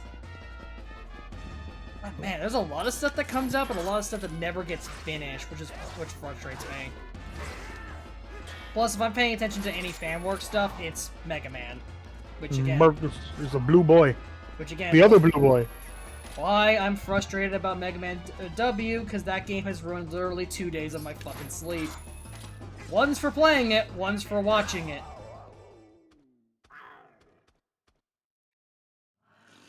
Hey, Dad. Which, I guess I will say as a small thing, I don't hate Mega Man W, but holy crap, it needs some patches. But there's also some issues I have with it that are like, this needs a design shift, and that's not something you could easily patch, even in a fan work.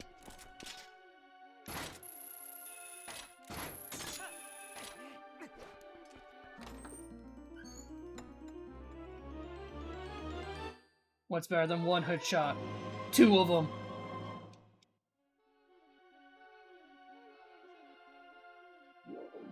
This idea is awesome. I love that. I love it. It seems like Link's expression's a little bit more excited. He's lit up. He's like, oh, hell yeah. Oh, hell yeah.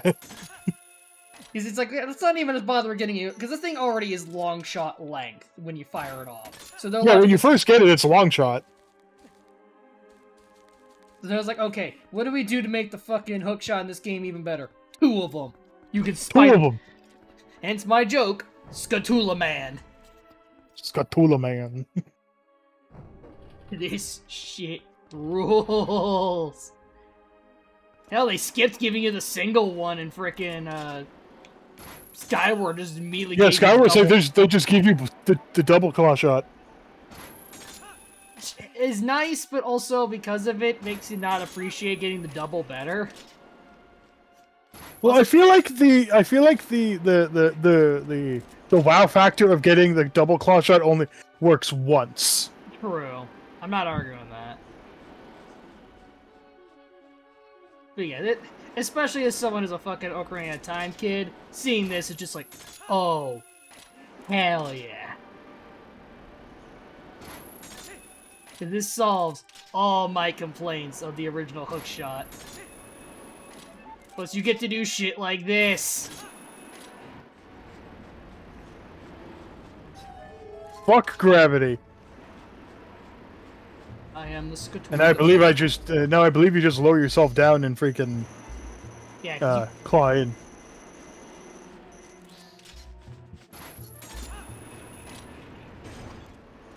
Again, Link's body should be in fucking pieces. Don't care. Shit too cool. Rule of cool, bitch.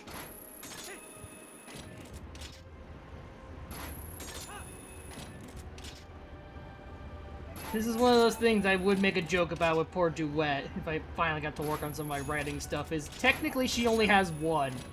So there are going to be times where she would have to bitch like, man, I wish I had a second one of these, come on.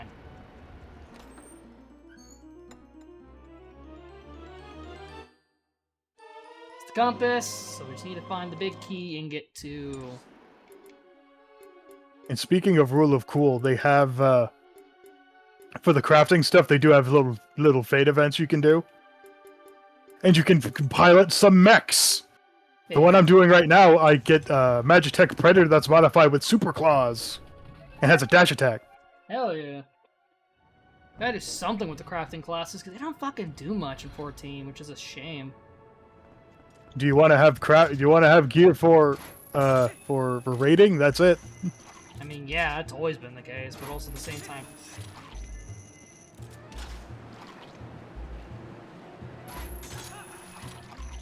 And since you're doing these jobs for the Loporits, it has Final Fantasy IV music.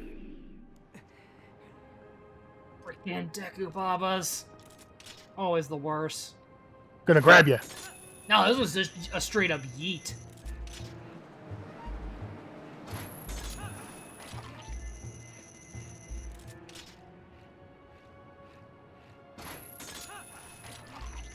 Whoop! Get fucked.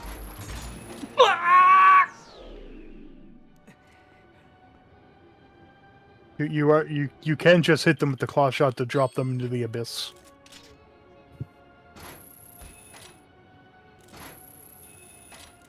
No, they get. There we go. Takes a couple shots. What the hell? Should have been one shot. You have to hit their stem specifically. I did.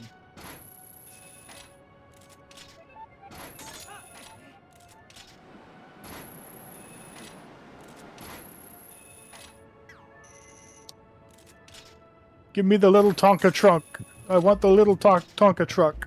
Oh, God of Cosmic Partition.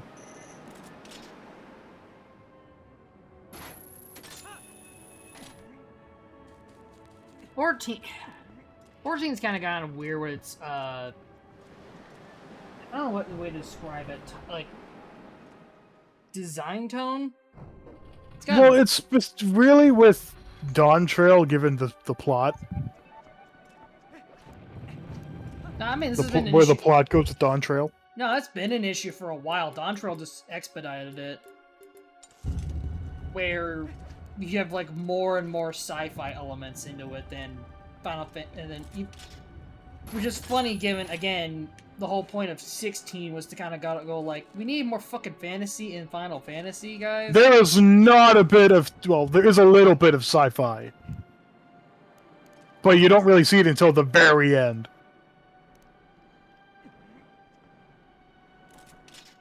The problem is that it also reeks all over the raiding content, so all I'm seeing is the raid outfits and stuff, and I'm like, how the fuck is this Final Fantasy, guys? Why are we wearing fucking street clothes? Again, that is explained with Dawn Trail. I know.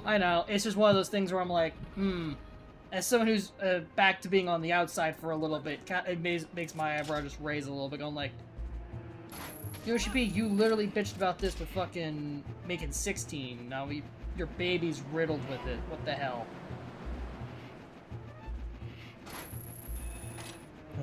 Forget where the next P-hat is.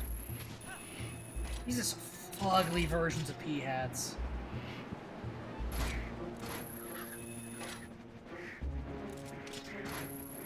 Oh god, the bloom!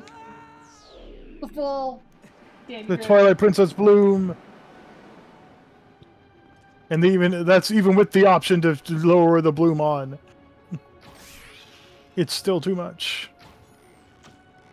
I like this dungeon, but the falling is annoying, but also I am playing very impatiently and very sloppy, so that is on me. The rule of cool of getting the double claw shot makes up for any fault of gravity being a bitch. Yeah, there's a whole upper setup around there. I think that's for the trip back.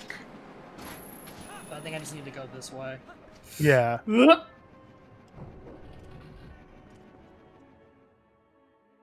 That's fair enough, Curtis. I mean, as someone who doesn't like heights in real life, I get it. The only reason I'm not having issues is I can disassociate. It's a video game. I don't have a fear of heights. I just don't like heights because my depth perception sucks ass. That's a fair complaint. No, my issue is the fact that... I can't tell how far away from things I am. Let me tell you how bad I am with heights. Going to malls annoyed me. That's how bad it was.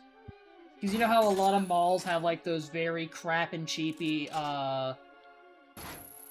like guardrails. Yes. Yeah, I never. That's my problem. Is basically being able to see where I could fall. That tripped me up. That's the problem. In a video game, it's not an issue because it's not real. I can disassociate. I physically will not come to harm if I fall here. Yeah, exactly. It's not a problem. If it was in VR, I need to experiment more, but it has. The couple times I've done VR, it has fucked me up because there is enough of a is too close to feeling real that it throws me off. Yeah, your brain plays tricks on you. Yeah, which again, the literal point of VR. So it's doing its job, even if it's not good for me. But in a case like this, I'm like, yeah, it doesn't. I can look down here all the way I want. Because the worst I'm gonna go is, oh, I lose a point of health. But yeah, in real life, you put me in a mall that even has just one singular extra story with a fucking cheap-ass plastic, and they're see-through, too? Why? Fuck you? You know, there's a mall in the city, and they have a glass elevator. I don't like going in the glass elevator. Whoever thought that was a good... I don't like elevators in the first place just because it makes my stomach feel weird. But seeing me go up and down the elevator, no thank you. Yeah, no, I get it.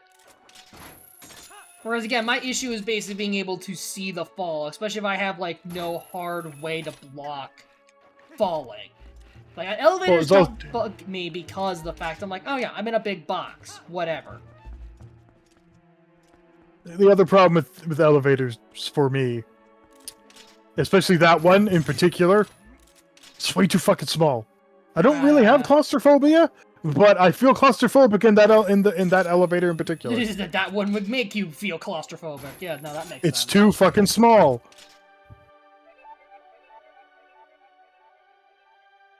Yeah, there's there's a couple malls I went to where they just have these cheap as fuck, like, you could wiggle it. Fucking... Yes, I've seen those. Hate it so much. Cheap-ass plexiglass fucking... You can ram a child through it, no fucking problem. Yeah, it's not the good plexiglass, it's the cheap shit. Uh-huh. I had to explain this to my fucking family, especially my mom, a good couple times. It's like, what's your problem with heights? And I'm like, my problem is not the height itself. It's being able It's the falling part! Yeah, it's the scene where I could fall. I imagine it too well, and it throws me the fuck off. Because once I explained it a couple times to my mom, she's like, okay. I get it now. It's like, yeah, it's the fact that I can see where I can go. The moment I can't see the height, I'm fine, I don't care. Like, if I know I'm hard and secured and everything's all good and safety checked, whatever, it's why I don't mind flying. Because as long as, flying is meant to be the safest form of travel because they do tons of checks. That's the point. Hey, those crews are supposed to know what they're doing before they projectile yeet you with a goddamn tube. That's why it makes it's good television. There's a whole show about plane crashes. They don't happen often. Shouldn't be, anyway. I need that one. But as like, no, honestly, the part that gets me annoyed about planes is less the flying part itself. It's how it fucks up my ears. My ears, like, the last few times, especially I've flown, fucked up my ears something fierce. Yeah, that has to do with, like, the changing altitude. I got some weird ears. I think part of it's hereditary. But they, especially, like, air flights make it to where they get stuck. Like, they want to pop, and they don't. So I'm sitting there... Ooh, that would be painful. And annoying. Uh-huh. Your ears wanting to pop, and they just don't. I had a horrible trip where I had to go to a, it's not a funeral, it was a life day thing for one of my family members. And it was around the same time as my birthday, too, which is the worst part. And my ear was clogged for the whole trip. Because I had basically a buildup of earwax on top of that flight. Oh. Yeah, I was half deaf for, like, that whole trip. And it was the worst. And now that we're talking about ears, my left ear's starting to ache. Yeah. I think it's sympathy pain more than anything. Yep, And that's the part I get flights. Why? And a good chunk of the times I have to always remember. I try to remember. Hey, go get some gum on the flight. That'll help with your ear pressure. And half the time I forget to fucking get it. And by the time I remember, yoked. You're off the ground. I'm trying to do that retroactively is never easy. Where the fuck am I going? God, this room's a little weird. I forget exactly how you get out of here. I know you gotta basically climb up. It's the up I'm having issues with.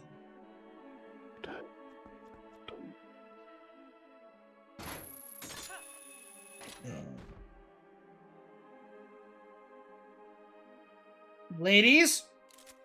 Maybe some dudes?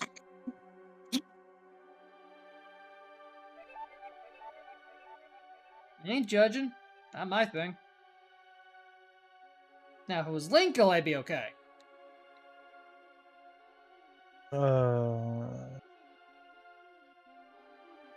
Yeah, I feel like it's supposed to be another target, like... There should be another target. Because you can't grab chests in this.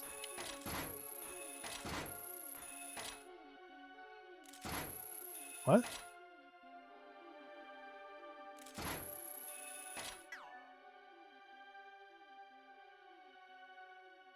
I mean, I can fix this, but my macro broke apparently.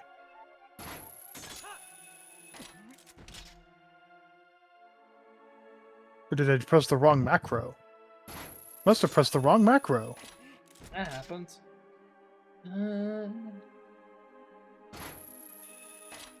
Although it might just be also time for me to get into a PS5 controller. It's been acting up a little lately. Modern controllers, they don't make them like they used to. It's just weird little things. Is what's getting me. I'm just gonna reset the room a little bit, because Because, yeah, I need to get over this wall, basically. You have to go down and around, I believe.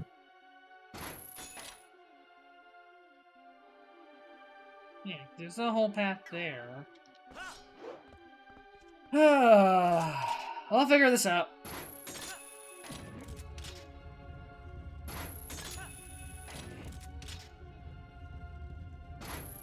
For I am the courageous Scatula Man.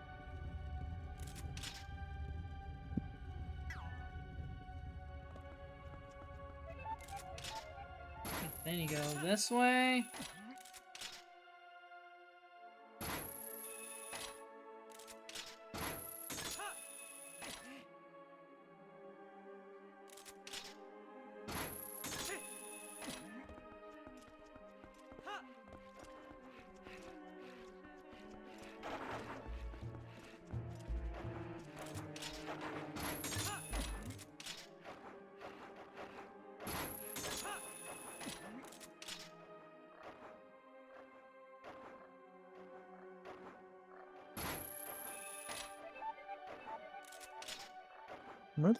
There's got to be another target somewhere. Yeah, because there's one right there, but I can't reach it.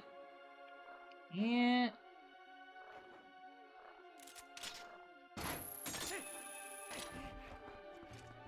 Maybe try going down and then going up again, because I see there's a floor down there. Yeah, but that's how I got that chest, and that's where I got stuck. See? Oh yeah. Oh no, this is a different area. What the fuck? This is different. We found new things. Yeah, this is definitely the solve my maze part of the dungeon of you have the item now, use it.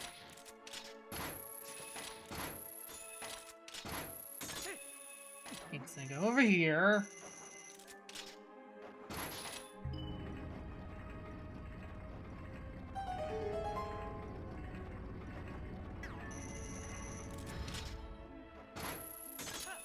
Over here.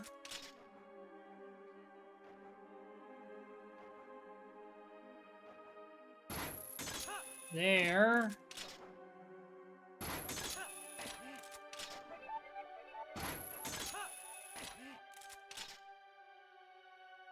Here's the chest. Okay.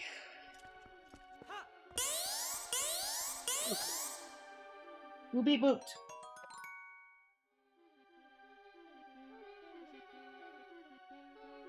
Is he comes cutting you? Hey, Paul. Hooked. I see what he did there. Ah. But Tish.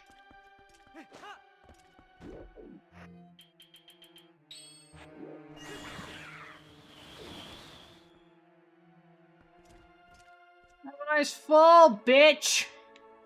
Whee! Fuck me, you fucking fuck.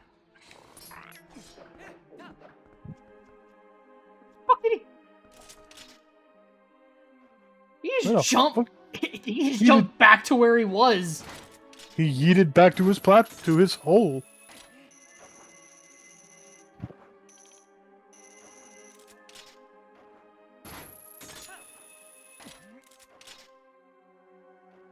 It's his hole, where his fucking home is. Oh, where the hell are the pieces of heart? Holy crap, I would have thought I got one by now. I just realized there's another character that they missed in the Marvel set. Yo. No, Ghost Rider. Oh, yep. If they're gonna be... Where would he fit? I could see them doing a magic... Or, like, well... When I say magic, you know what I mean. Yes, Marvel's version of magic stuff. Yeah, like, you can do that. You can put him in there. Ghost Rider, Doc... Actually, I think there might be, like... I think it was only one, maybe two Doctor Strange cards. Yeah, they could easily... Yeah, because he'll probably get some stuff. Scarlet Witch, Agatha Harkness, Wiccan... We do have a couple Scarlet Witch cards. She's also probably in there because she's an Avenger. Yeah, that she's actually in the Avenger deck too. Also, thanks for Paul for pointing that out. Not to be confused with Magic, which is which is an X-Men character.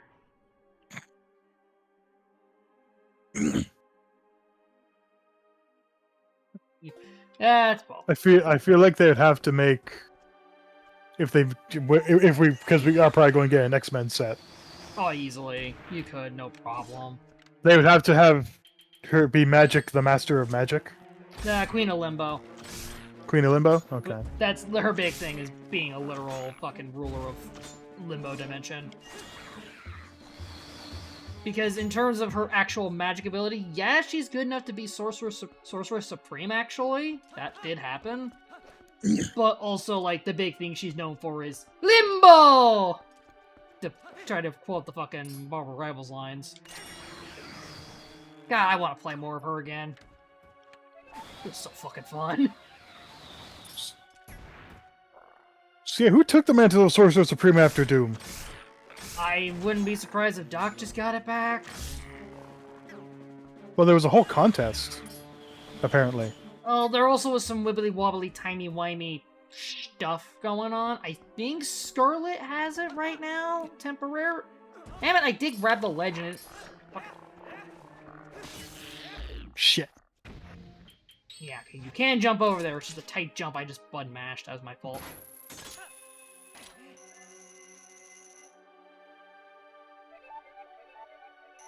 Yeah, Limbo Dimension as in hellish Limbo. Again, as much as I have like I'd say the harshest way I could put it is a disdain for the X-Men. I like individual characters, I just don't like a lot of the team stuff. Because a lot of the team writing gets very annoying for me. It's not even the soap opera stuff, that's fine. I like Teen Titans. It's these are the characters that matter, and the ones you like don't matter. So they don't get any actual story to them. I like Wolverine. He's cool as shit. Can we stop making everything about Wolverine? You will read about the cool Canadian guy and you will like it. Again, he's cool as shit. Don't get me wrong. And ironically, despite him being technically a team player, he sucks in teams. Because it always ends up being about him. And I'm like, no, I want the other characters. I don't like Cyclops either. It's the same problem.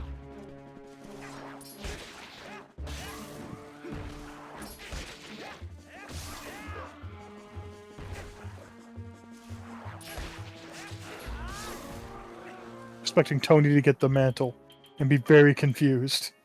That or Reed. Oh, Reed, no, he just hard believes in magic. Now, Valeria, on the other hand, I would love if she did. no. Again, I think if I remember correctly with the story stuff, I believe it was Scarlet Witch that got it because they're trying to hype her up again. Good luck. But also, like, Valeria getting it would just be funny, just because I love the fact that she learns magic and her fucking dad is all fucking against it. He is the most science man. Uh-huh. The man has admitted on multiple times, I don't believe in magic. Well, Doc Strange is sitting there on the Illuminati table going like, Sir, I am... Sir. I will bitch slap you into another goddamn... From across the table. I won't even use magic. I will just slap you. I will call upon one of the many freaking not warlock patrons.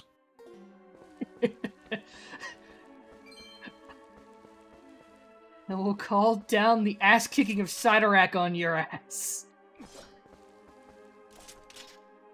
Apparently, I am not here to bargain. I'm here to bargain. And not here to bargain. Magic has a cost, and sometimes that cost is just kicking your ass. I love Doc Strange so much. He just does not give a shit. This is the thing I've come to really appreciate about Marvel. They do a lot more with magic than... DC's frustrating with magic. Right, they do have some magic, but it's mostly... I argue almost some of the better characters, but they just do not know how to treat it correctly sometimes, which is funny because Marvel doesn't either. But Marvel at least commits, like, no, we have a magic side, we have a space side, we got the weird, like, cosmically big brain bullshit side, thanks, Jack. We got Streetwise and all that. DC just kind of forgets their own sub-side sometimes, because, fuck you, it's not Batman. It's not Batman or the sad alien orphan. And Superman, they also forget half the time he's an alien. He's always stuck on Earth. And I'm like, no, Superman had plenty of stories back in the day where he's just off in space doing shit. Because he could. And then And I hear the Absolute series is doing pretty alright. Not every book is a banger, but the ones that are really good. The real cost of magic is dealing with Richards denying it every step of the way. Step of the way! Got Richards!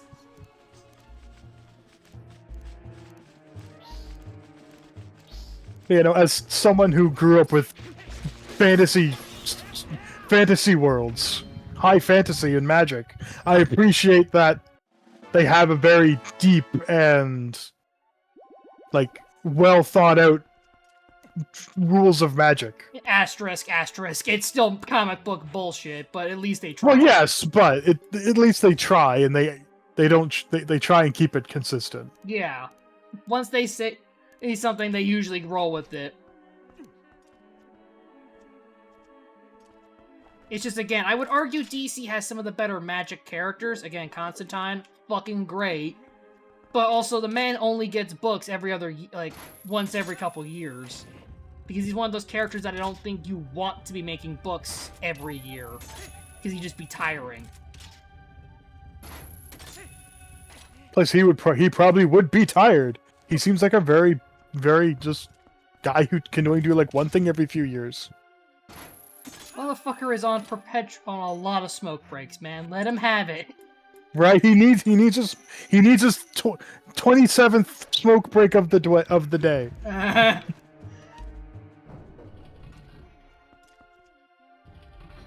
Yeah, like absolute.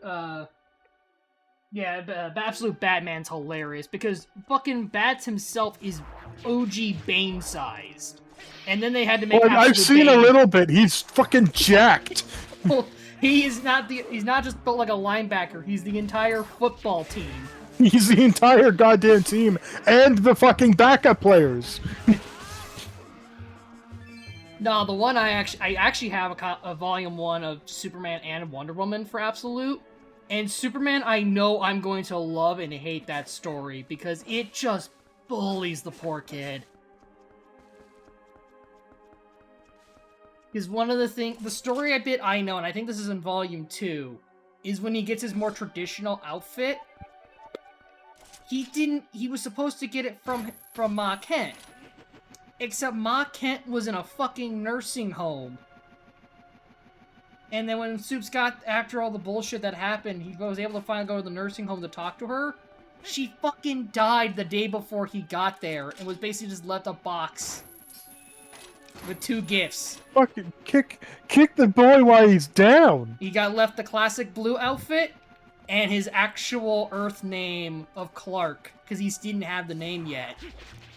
And the panel I saw is him with the outfit crying in a wheat field, and I'm like, oh, the feels! Boy!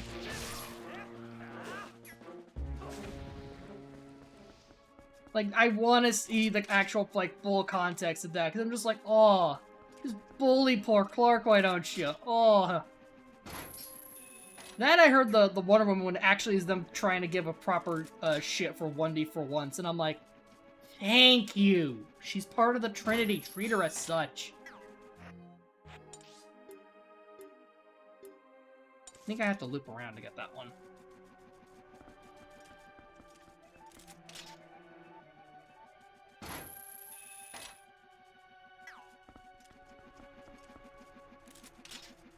Yeah, but the 1D1 is at least fun. The concept of that one's easy to sell. What if the Amazonians were gone, and that Wonder Woman was raised in hell? That's a cool premise. Hell yeah. And then girl gets a fucking Buster Sword. Like, I'm not joking. Badass. Hell yeah. Badass.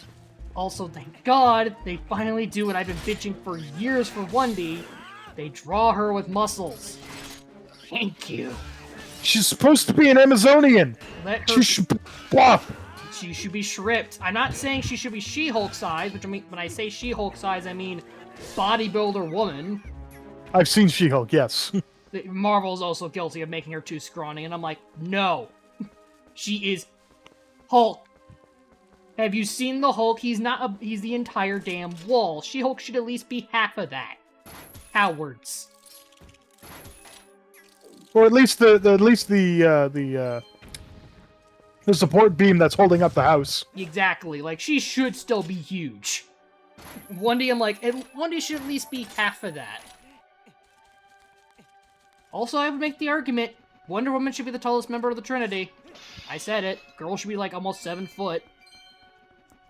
No, I agree with that. Again, she's an Amazonian. Yeah, Superman's supposed to be the whitest, because motherfucker, he's also, like, supposed to be built like a linebacker, but he's the softest boy you ever met. He's the softest boy. Hello. Hello, cat. But, yeah, like, Soups should be, like, 5'8", damn near 6 foot. 1D should be 7 foot. Batman's a short king and should be, like, 5'6". Right, Batman is not a tall man. I hate that they try to keep making him buff as shit, because I'm like, yeah, classic artistic fiction. He's a ninja. He needs to be in air vents and shit. You can't put a 6-foot boy in an air vent. You can't put Kevin Conroy in a goddamn air vent. Holy buff. Well, you might be able to. You might be able to now, but that's a dark joke, so I'm not going to make it. Darkest sketch. Darkest sketch. Oh, where the... Yeah, 'cause there's a way to go there. There's a little side path. But I think you need to find another P-hat. There we go. It was just not showing me one. Holy crap. I think it's... again, they're on cycles, so you probably just missed it from the cycles. There we go. Let's go to Le Man! Also, I am here now. Hey, Paul. Let me double check the... Okay, now that the co-host thing. I'm trying to make sure the size thing doesn't get weird on that. I have to keep an eye on it. Don't worry, there's no surprises here. Or there might be. Depends. Progress! Oh, I forgot there's just a Poe randomly on this little thing. There's like 2 Poes in this dungeon, apparently, and I haven't found the other one. Give me your ball. Yoink. Those poor guys.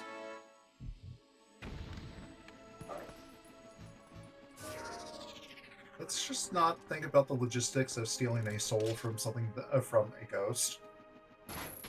It's its core. Whatever.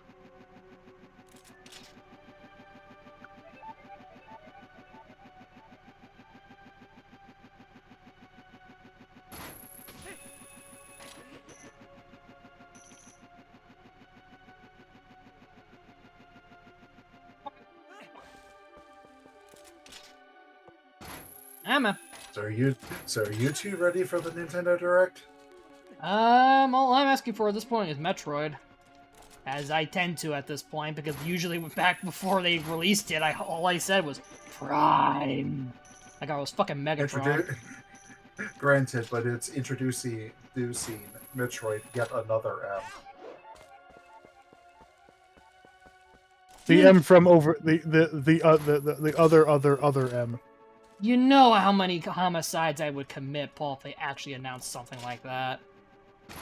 Oh god, I've just jinxed it, and now we're actually getting like a freaking remaster of Other M.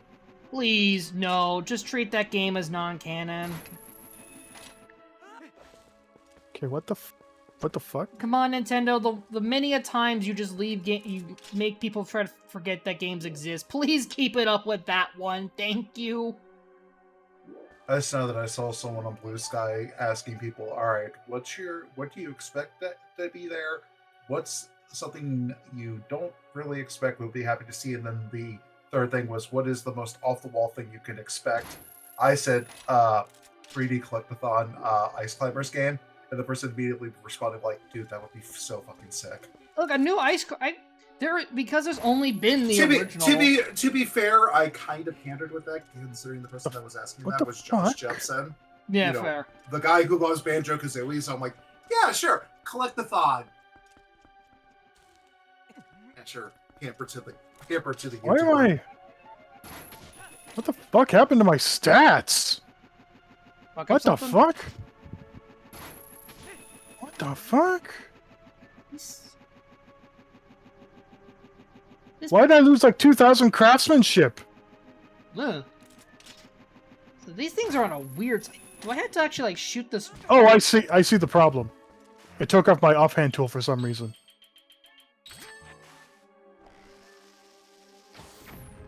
No. Despite that looking like I should be able to break it, I can't. Because I was like, why are my macros suddenly failing? But yeah, for me, it's more Metroid, please. Yeah, in terms of things I don't expect, but fuck, I would want it. Anything F-Zero related.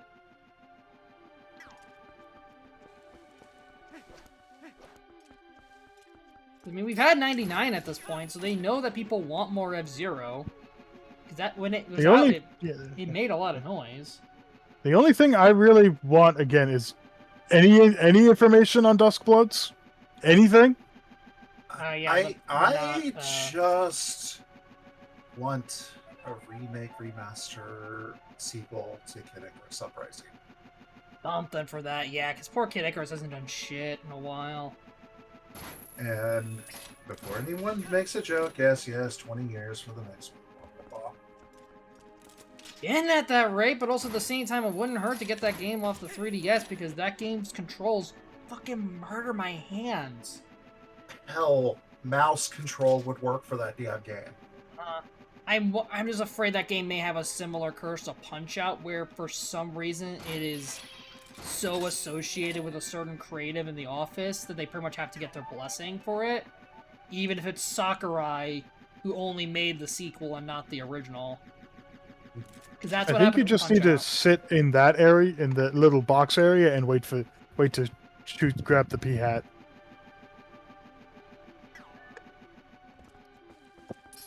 Like you just have to jump off of this one and wait for the P hat to show up. Or is it that way? I forget which way you're supposed to go in this part.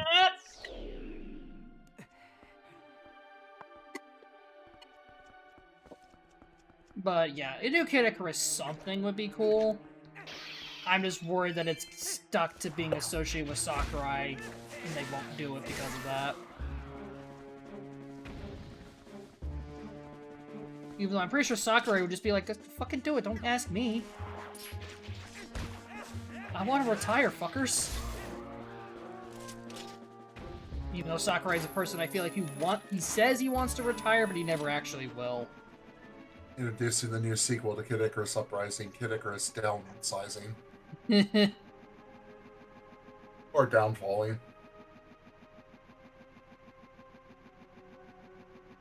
Sorry, with you just spinning around, I'm just thinking having carousel music in my head.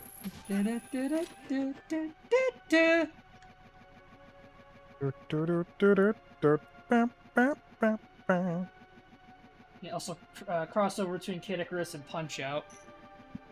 The problem is I'm pretty sure Pit would just get fucking decked out in the first round. Kid's kind of a glass jaw. But he's not...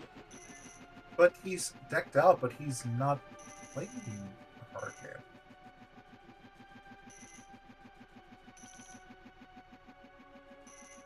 Oh, I'm stupid. I mean, I'm not saying anything. Oh, right, the little gap for the claw, for the chain. That's meant to be your hand. Yeah, you gotta put yourself. Could be worse. That's right. It goes into the square hole. Goes into the link hole. It was made for him. I think we should redact that statement. But it was made for him. Wait, shit.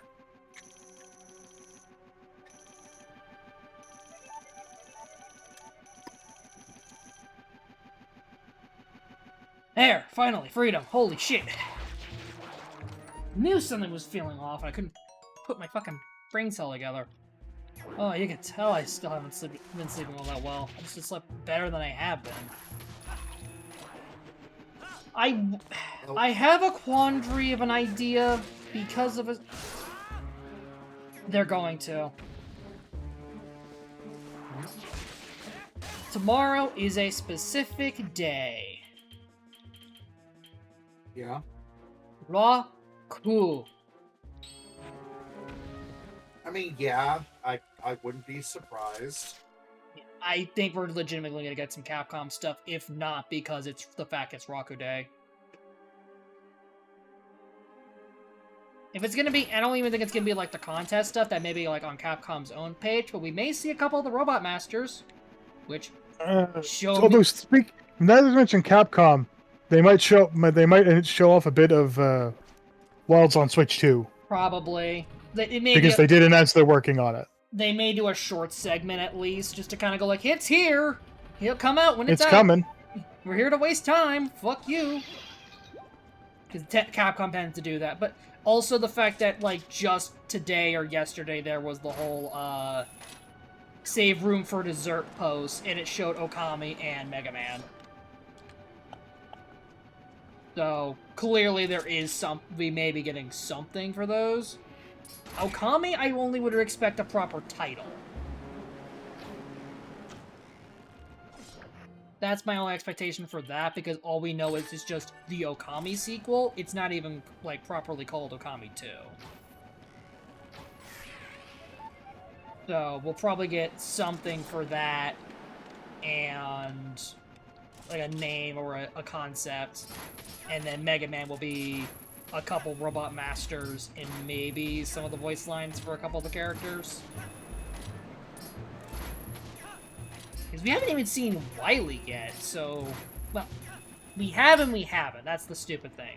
We know Wily's in there because the contest was framed as him doing it, but we haven't seen what the hell is Wily doing in the game. But also, the game's not coming out until next year, so they can take their sweet time rolling out info on it.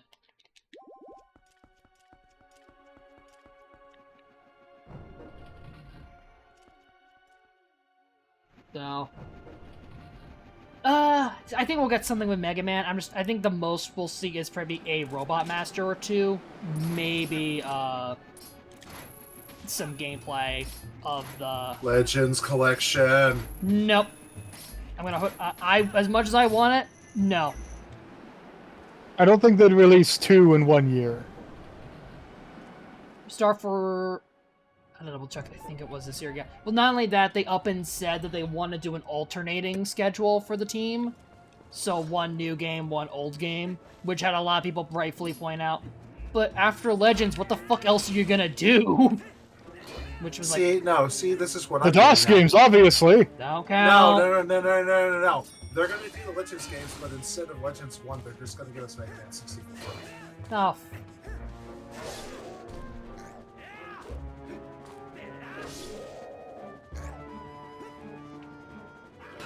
Yeah, I think we'll get a Legends collection after Dual Override comes out, because they're probably gonna have to take a minute to get it sorted through. Other than that, spin-off collection for Classic. X can do Extreme 1, 2, and Command Mission. Unless they just lump those into a fucking NSO release. Which they've done before with World, which I argued also should be a collection. So here's the question for you. Do you think we'll see something new for NSO? Game for, like...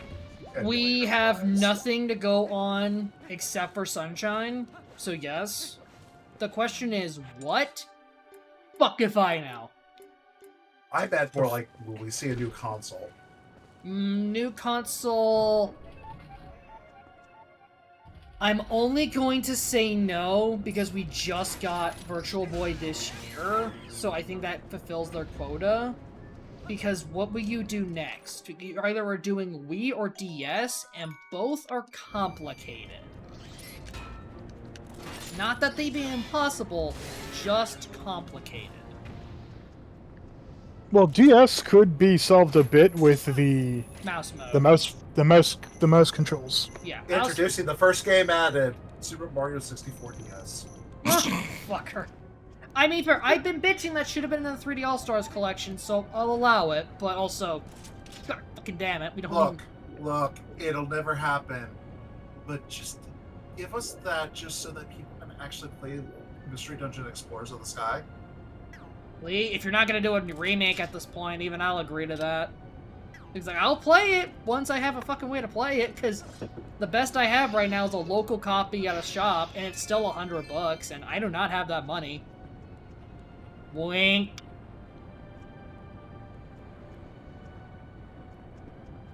I had to try, damn it. I'm a streamer, I have to be a slut sometimes. It's just how this works.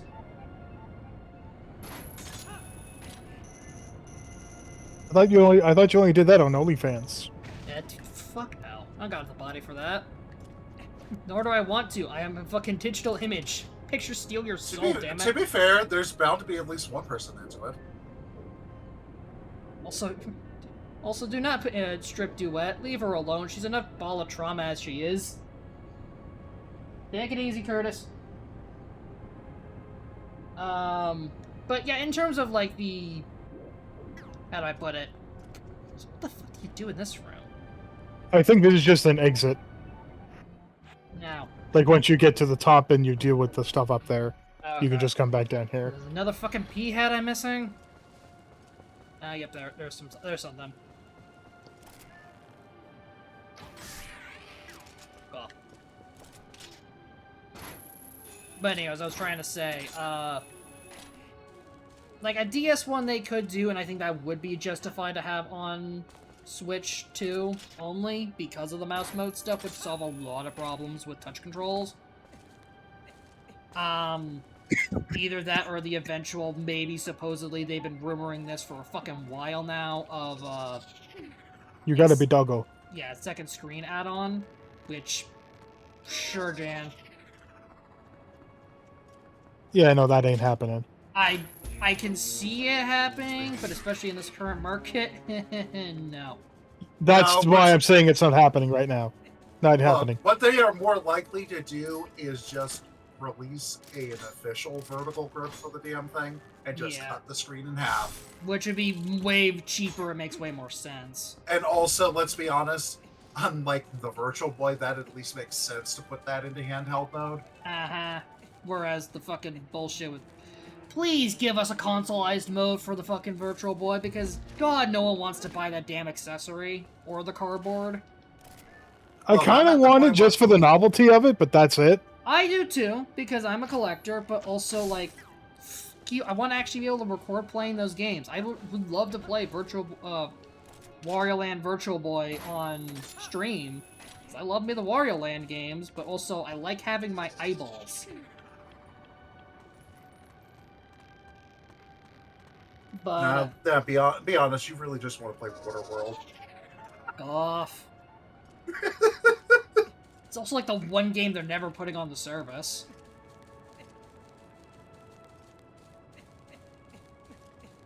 But yeah, I think with them already having Virtual Boy out this year, we may see an update to that for some of the couple games that aren't out yet. Maybe finally probably a consoleized mode. Please. And that's it. Because Wii they can do no problem. You can just do that with twin Joy-Cons. The problem with that is also they're re-releasing a bunch of Wii games with new versions. That's the main problem. Yeah, right? They would kind of be digging themselves into a hole on that one. They basically just have to do that at a very slow crawl. Which they're already doing with GameCube, because hello, they can't even put... Yeah. They just dropped Pikmin, like, just before the Switch 2 dropped. And then they released GameCube. That... Pikmin 1 and 2's bundle pack was why I thought we were not going to get NSO GameCube anytime soon. Like, no, they're just going to spoon-feed us slightly HD re-releases. And then they dropped that, and I'm like, or that, never mind. No, let's be honest, this is Nintendo. They need to do the most confusing thing possible. Introduce you for NSO Wii U. Then almost every game's already been re-released, so what the fuck would you put there except for the shitty... Exactly, that's what I'm saying. They would do the most confusing thing possible. I'm not wrong. No. That's the frustrating part. I mean, do I think they will? No, I don't think they're that crazy. Yet. I mean, clearly because also the NSO service has been, they're playing the long game on this one. Like, again, it took until a whole another console to get fucking GameCube finally. They can wait a little bit to do Wii even.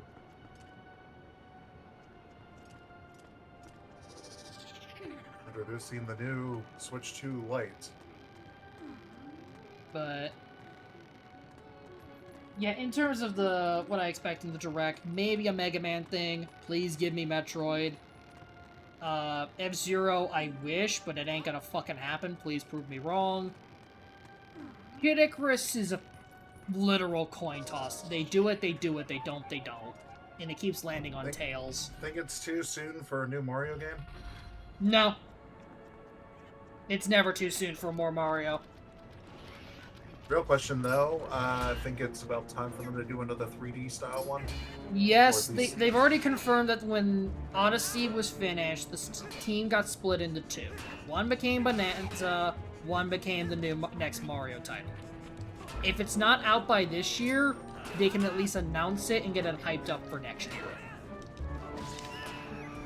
Because Nintendo, as much as some fans, not all, treat DK and Mario as the same thing, they're not. So they may just... and I think Nintendo was aware of that. So right, sorry, I just realized we're all kind of maybe sort of forgetting something. They did tease a new Fire Emblem.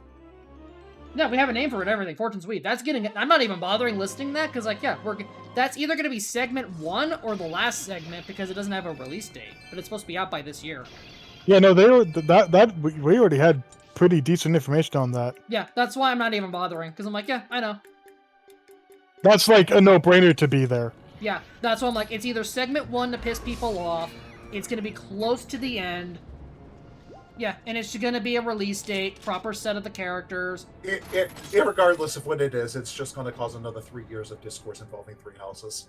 So another 3 years of Three Houses. I have to also point out, as someone who paid attention to the teaser, Sothis was straight up in it. So yes, actually, Yes, that is literally why I made that joke. I'm I saw that. Yeah, which is what's frustrating me. I want to like this entry, but it's already tied into 3 houses. An entry that I'm in the minority of and saying I don't like it. It's not bad, but I much out of the two Switch era games, I much prefer Engage. I still need to finish Engage, and I know you're going to yell at me to finish it. Please do. It's actually a good anniversary title. You can get Tiki. Okay, granted, Tiki's DLC, but you can play with Tiki. Come on.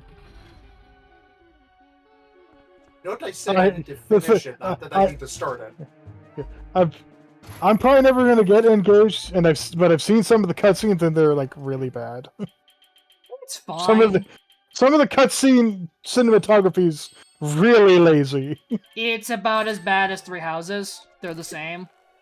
It's kind of the problem of they're trying to do the same thing they did with the 3DS games, but instead of just having the regular portraits like most other games, it has the 3D models. They're using the 3D models, and it looks bad. It looks choppy and weird.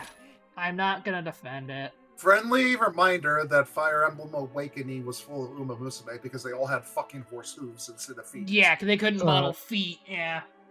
I think I need to turn back on the So the fan you turned off was required to be turned off. There's something else you need to do, I think. I forget where it is. I know it's up in that part. But it's to activate these fans. It might be in the main room? And you can do it with the double claw shot? Yes, there's a hole in here, so it clearly wants me to crawl in here. I think that's just meant to be an illusion because the other side has a hole, and I believe there's a chest on the other side of the place here. But, Now, clearly you need to push the fan blade and just make sure to get out of the way before it slices you in half. FN needs to Forget go. about those stupid human-headed, Birds, yeah, the Okokas. However you fucking pronounce them.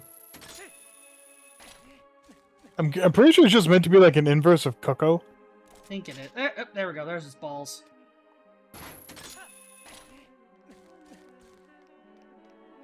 Link!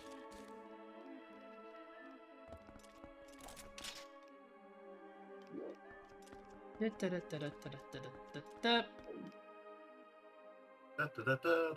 probably need to be on the pillar. It's some height. You need to be on that pillar to be able to claw shot up. Yeah, you can't claw shot when you're on vines. You should be able to. Yeah, I'm literally hitting the button, dude. Why the fuck? That's weird. Yeah, Link puts him away. See? Need to be on a target. That's why I think there's like a little bit of a small, like one last minute climbing puzzle.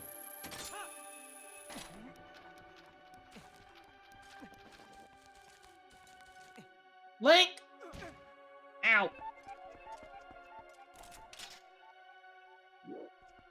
Yes, clearly need a claw shot up. It's the fact of we're stupid.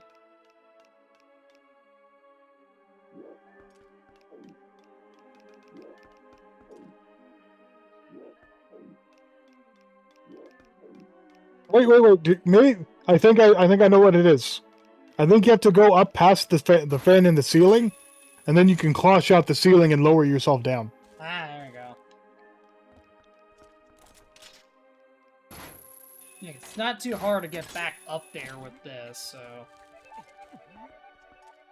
Camera, can you please fix your shit? Camera... Yep, there it is, because then you can...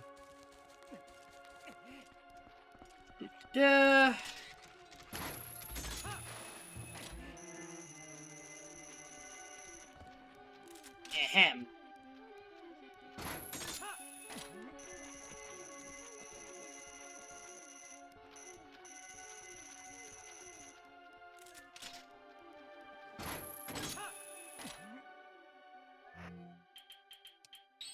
There we go.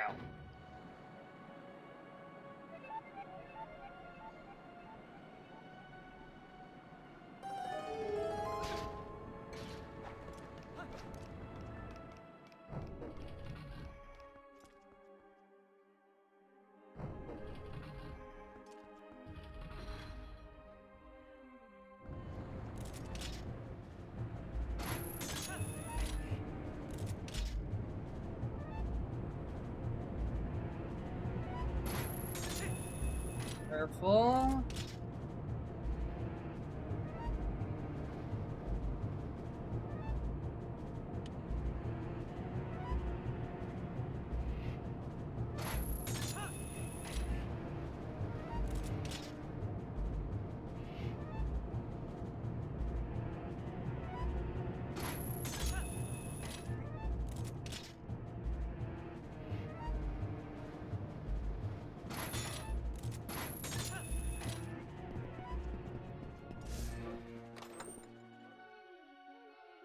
There we go.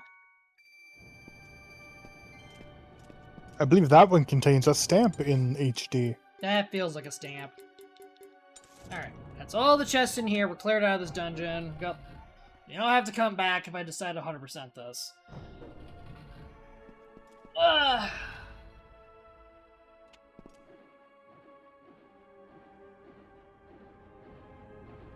Okay, this really should have just been the entrance way to the boss. Come on. Gotta do one last fan puzzle. I'm not a fan of this.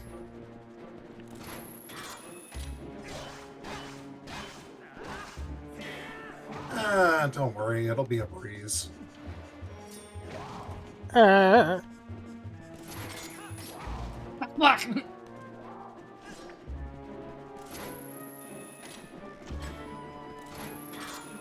Oh yes, Twilight Princess's tendency to just make every mini boss just a regular ass dude after you fight them once. Look at the dark that we haven't seen yet. Yet. They're probably in the castle. I just don't remember. It's been a minute.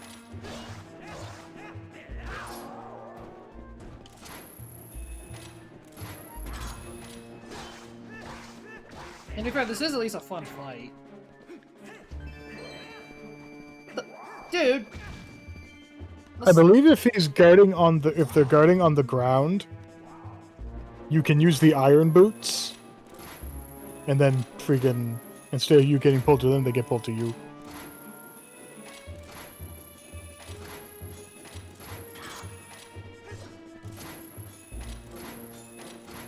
Over here.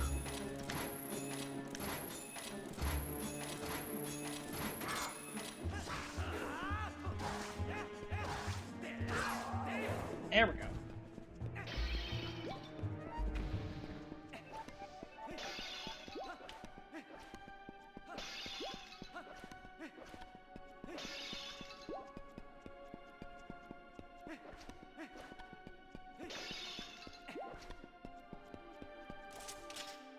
Yeah, going back to our Switch, our direct conversation, I think we're gonna get something Mario related,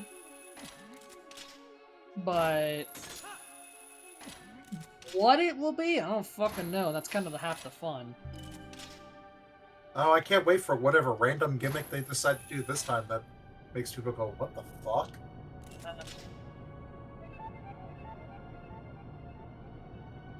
That is always the fun part. Uh-huh. And then people bitch about it until the game comes out and goes, wait a minute, it was actually kind of fucks though. And it's like, yeah, that's why they did it. Good old capture mechanic. God, I wish that was better utilized, but even what we did get was still pretty fucking fun. Honestly, that just amused the hell out of me. Like, my biggest complaint is like, yeah, we at least got plenty of new captures every world. I just wish some of them had, a more freakier ones to do stuff. What we got was still pretty good. Just wish certain ones were used more often. Yeah. Let me hammer. I'm not even just bringing that up. I was just thinking, like, give me more hammer, bro. I want to throw hammers. I'm not. The chef bro was still fucking funny though. Frying pans! To be fair, I'd fuck you up just as bad if a hammer, if not worse. Cast iron! Ah, so this is why Peach does that in Smash Brothers.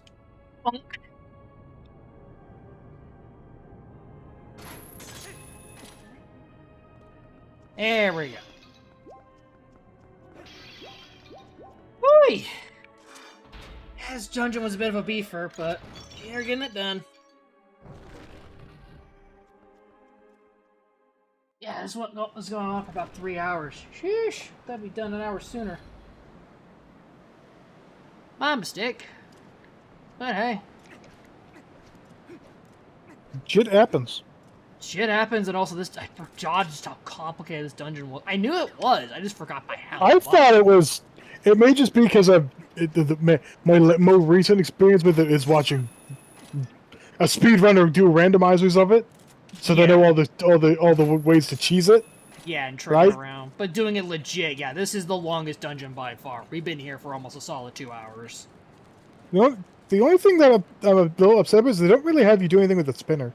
Well, they have you build the bridges at the start, but that's it. Yeah, also, like, nothing for Iron Ball.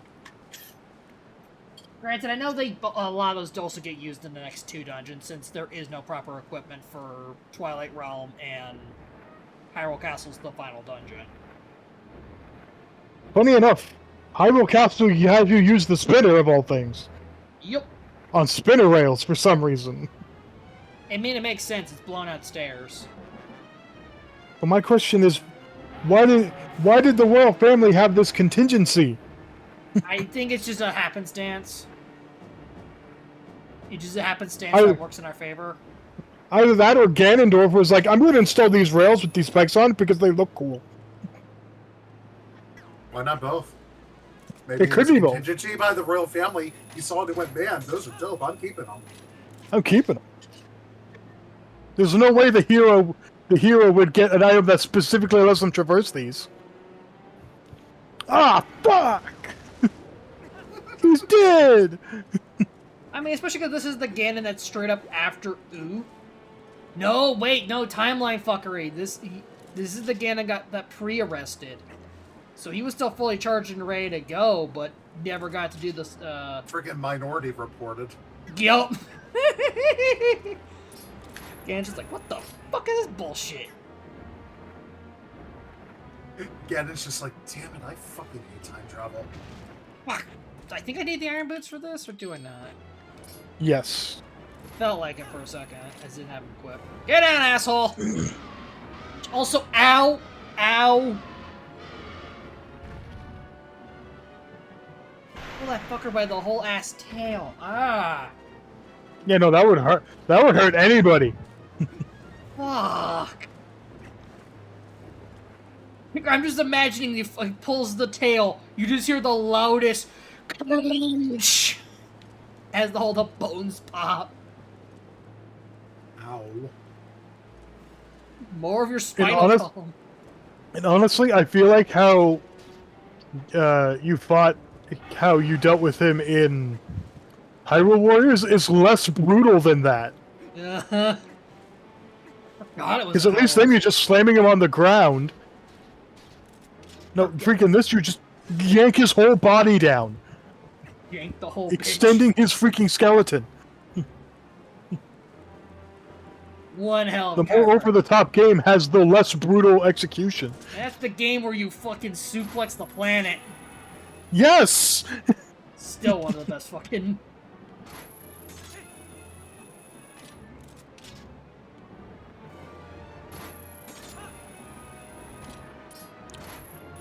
I should boot up freaking Definitive Edition sometime.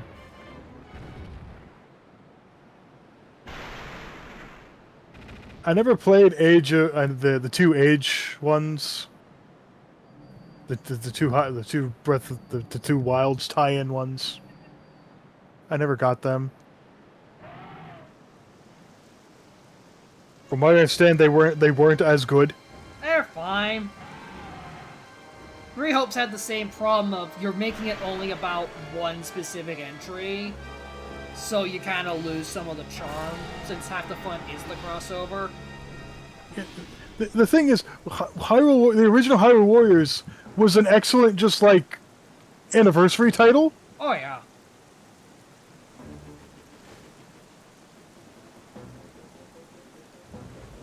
And again, I would like a proper Hyrule Warriors and Fire Emblem Warriors too. Those would be great. Hell, Hyrule Warriors, you still got plenty of stuff that isn't the Breath of Tears stuff that you can put in for sequels. Where are my fucking Oracle game references, you bastard? What games didn't they have in the first one? But after all the DLC and shit, no representation of Oracle seasons or ages. There's like 4 characters you can pull from that. No representation of technically Zelda 2. We don't technically nothing for A Link to the Past actually. It kind of got repped with Link's Awakening. No, well, Link's Awakening and Between Worlds, but still kind of like, sorta. I'm pedantic about that shit, though. You have to go around. Yeah, I know. Just trying to do that and conversate at the same time is the problem. Yeah, Awakening got pretty good representation. Ocarina of Time and Majora are plenty fine. You probably could do a couple bit more things. I get the rest of the sages. But this is just brutal as fuck. Yeah, no, freaking Twilight Princess Link is freaking just Doesn't fuck around. no.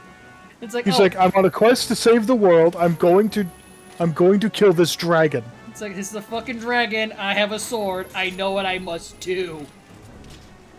This fucker is going down.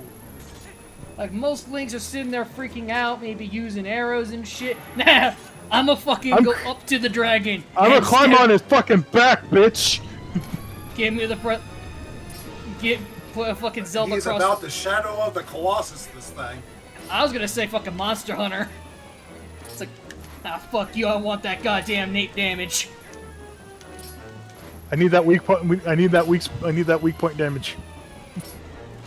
Oh, I have all of my freaking armor skills allocated for boosting my weak point damage.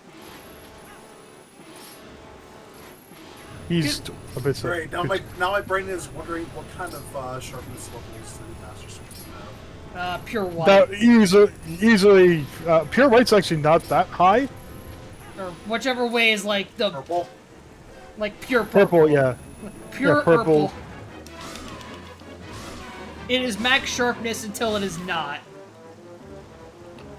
Oh, it's like that. There's that one weapon. I forget what monster it's from, but that's the gimmick.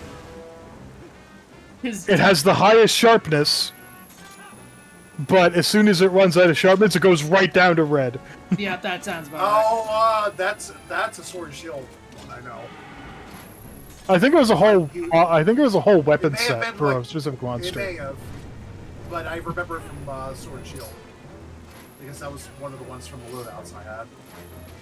Yeah, that was the whole gimmick of the weapon. You had I think it was Valstrax. Yeah, that sounds about right. That makes sense because Valtrak's one of the marketable ones.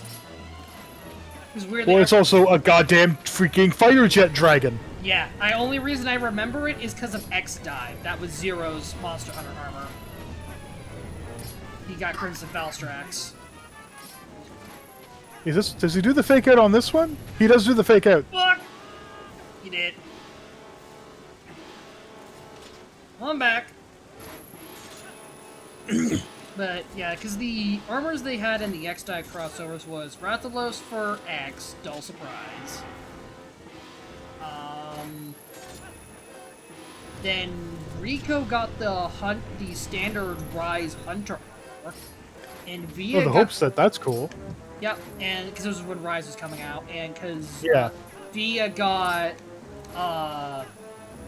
the Magmala armor, Magnamalo. but it was before he was even properly playable, so he's just basically a possessed Magmalo armor. You don't even Cool. see his. He actually looks kind of cool. And then Iris got Zinogre, the electric one. Yes. There's electric wolf. Electric Puppy. Yep. Electric Pupper. Could have been on fucking Lair or something, but it still kind of works for her. And then Zero got. Keep going. I like that. Keep getting hit by the fake out. Yeah. Even that. But, Zero got Crimson Valstrax, and then X also got a second armor with Shangria? Shanga was a white armor. Shigaru, maybe? I think it's Shigaru, thank you. I was having a hard time pronouncing That's a weird set to pick. It was when Sunrise was just coming out. So yeah, that would make sense. So, yeah, Sunbreak. So yeah, that kind of makes sense. He was Gore Magala and Shigaru were sort of a big highlight of it. Yeah, because then Eco also got, yeah, she got Gore Eco. So it was Gore Magala. And Yeah. Then, and I think that was it. I think the rest of the sets were 2s, not 3s. Oh fuck. Because Gore Eco was was like the second to last outfit I liked using a bunch of, because it was actually a really good set. Plus it was just adorable. And then after that was getting her dive armor, which was also really good.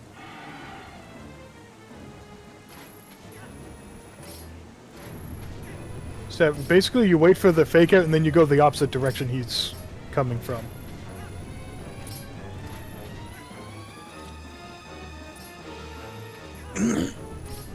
Yeah, now he's faking out. There you go. Go the other way. There we go.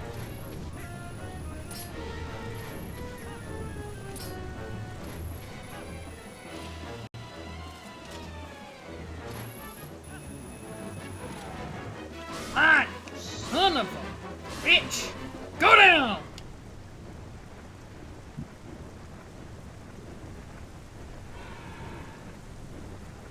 So while we watch this cutscene, I say we play count the Argoroks again.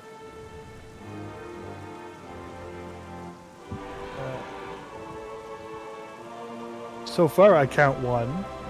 Are there going to be any more Argoroks? There might be more.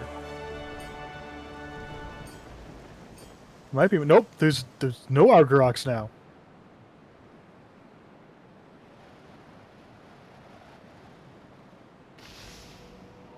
I need. Why?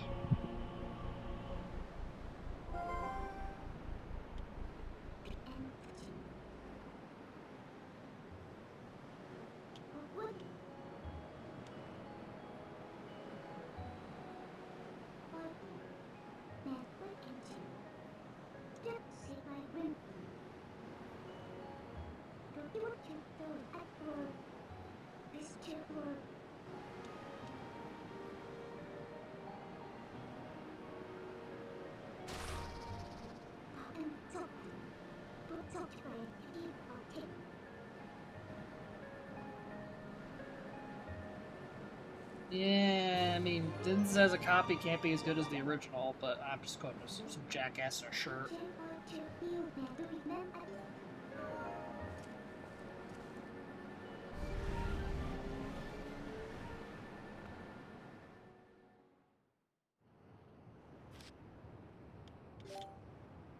Cloudy as shit today, holy shit.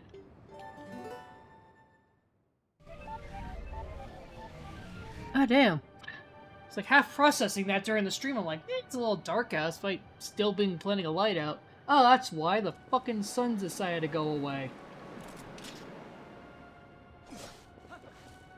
Alright, let's load ourselves in the cannon and get the frag out of here. Get the fuck out of Dodge. Biddy biddy bip.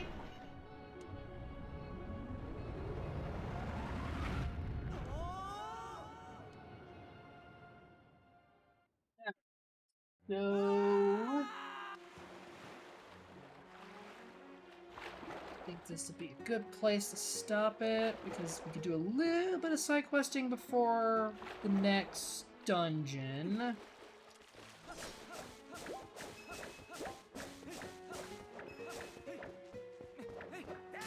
Mostly getting the last quiver. Menu.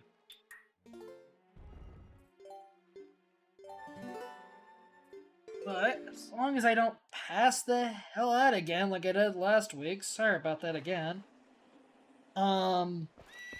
Wednesday should be Twilight Realm, and if we want to push, we could probably do Hyrule Castle as well. Depends how long Twilight Realm's gonna take, honestly. I could see next or seeing Wednesday being a beefer. And Friday should be more Final Fantasy. And kind of my current plan is, especially if we do wrap, if Twilight Princess is done on Wednesday, then I'm gonna shuffle game clearing to just be Final Fantasy to get it done. And then we're only gonna be doing one game clearing stream at that point. Like one game at a time. Just to not kind of burn myself out. And then just do... I need to figure out which days are going to end up the game clearing days and which is going to be the variety day. But I kind of want to shuffle some things up. But I will figure that probably next week. Especially depending on how long we think Final Fantasy is going to take. But with that being said, hopefully more Twilight Princess on Wednesday. If we don't wrap it then, we'll probably wrap it on Monday. And Final Fantasy on Friday. I'm an Ultra X, and I've been co-hosted with Lucky Owl and BJ Paul. And if you like what you saw, follow, sub, bits, coffee, especially the coffee, all that good stuff, and we'll see you all next time. I'm gonna see if I can set us up a raid real quick. Who do we got? Need to get better about raiding.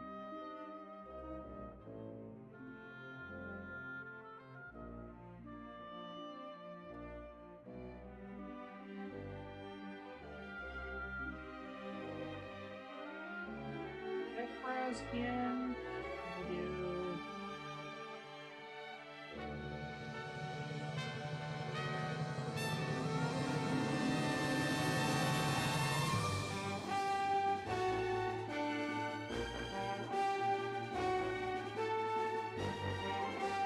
We do try to browse again.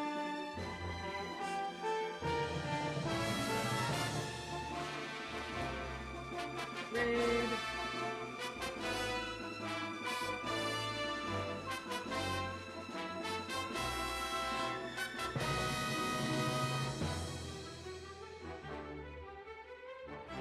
Take it easy, everybody. Bye-bye. Night.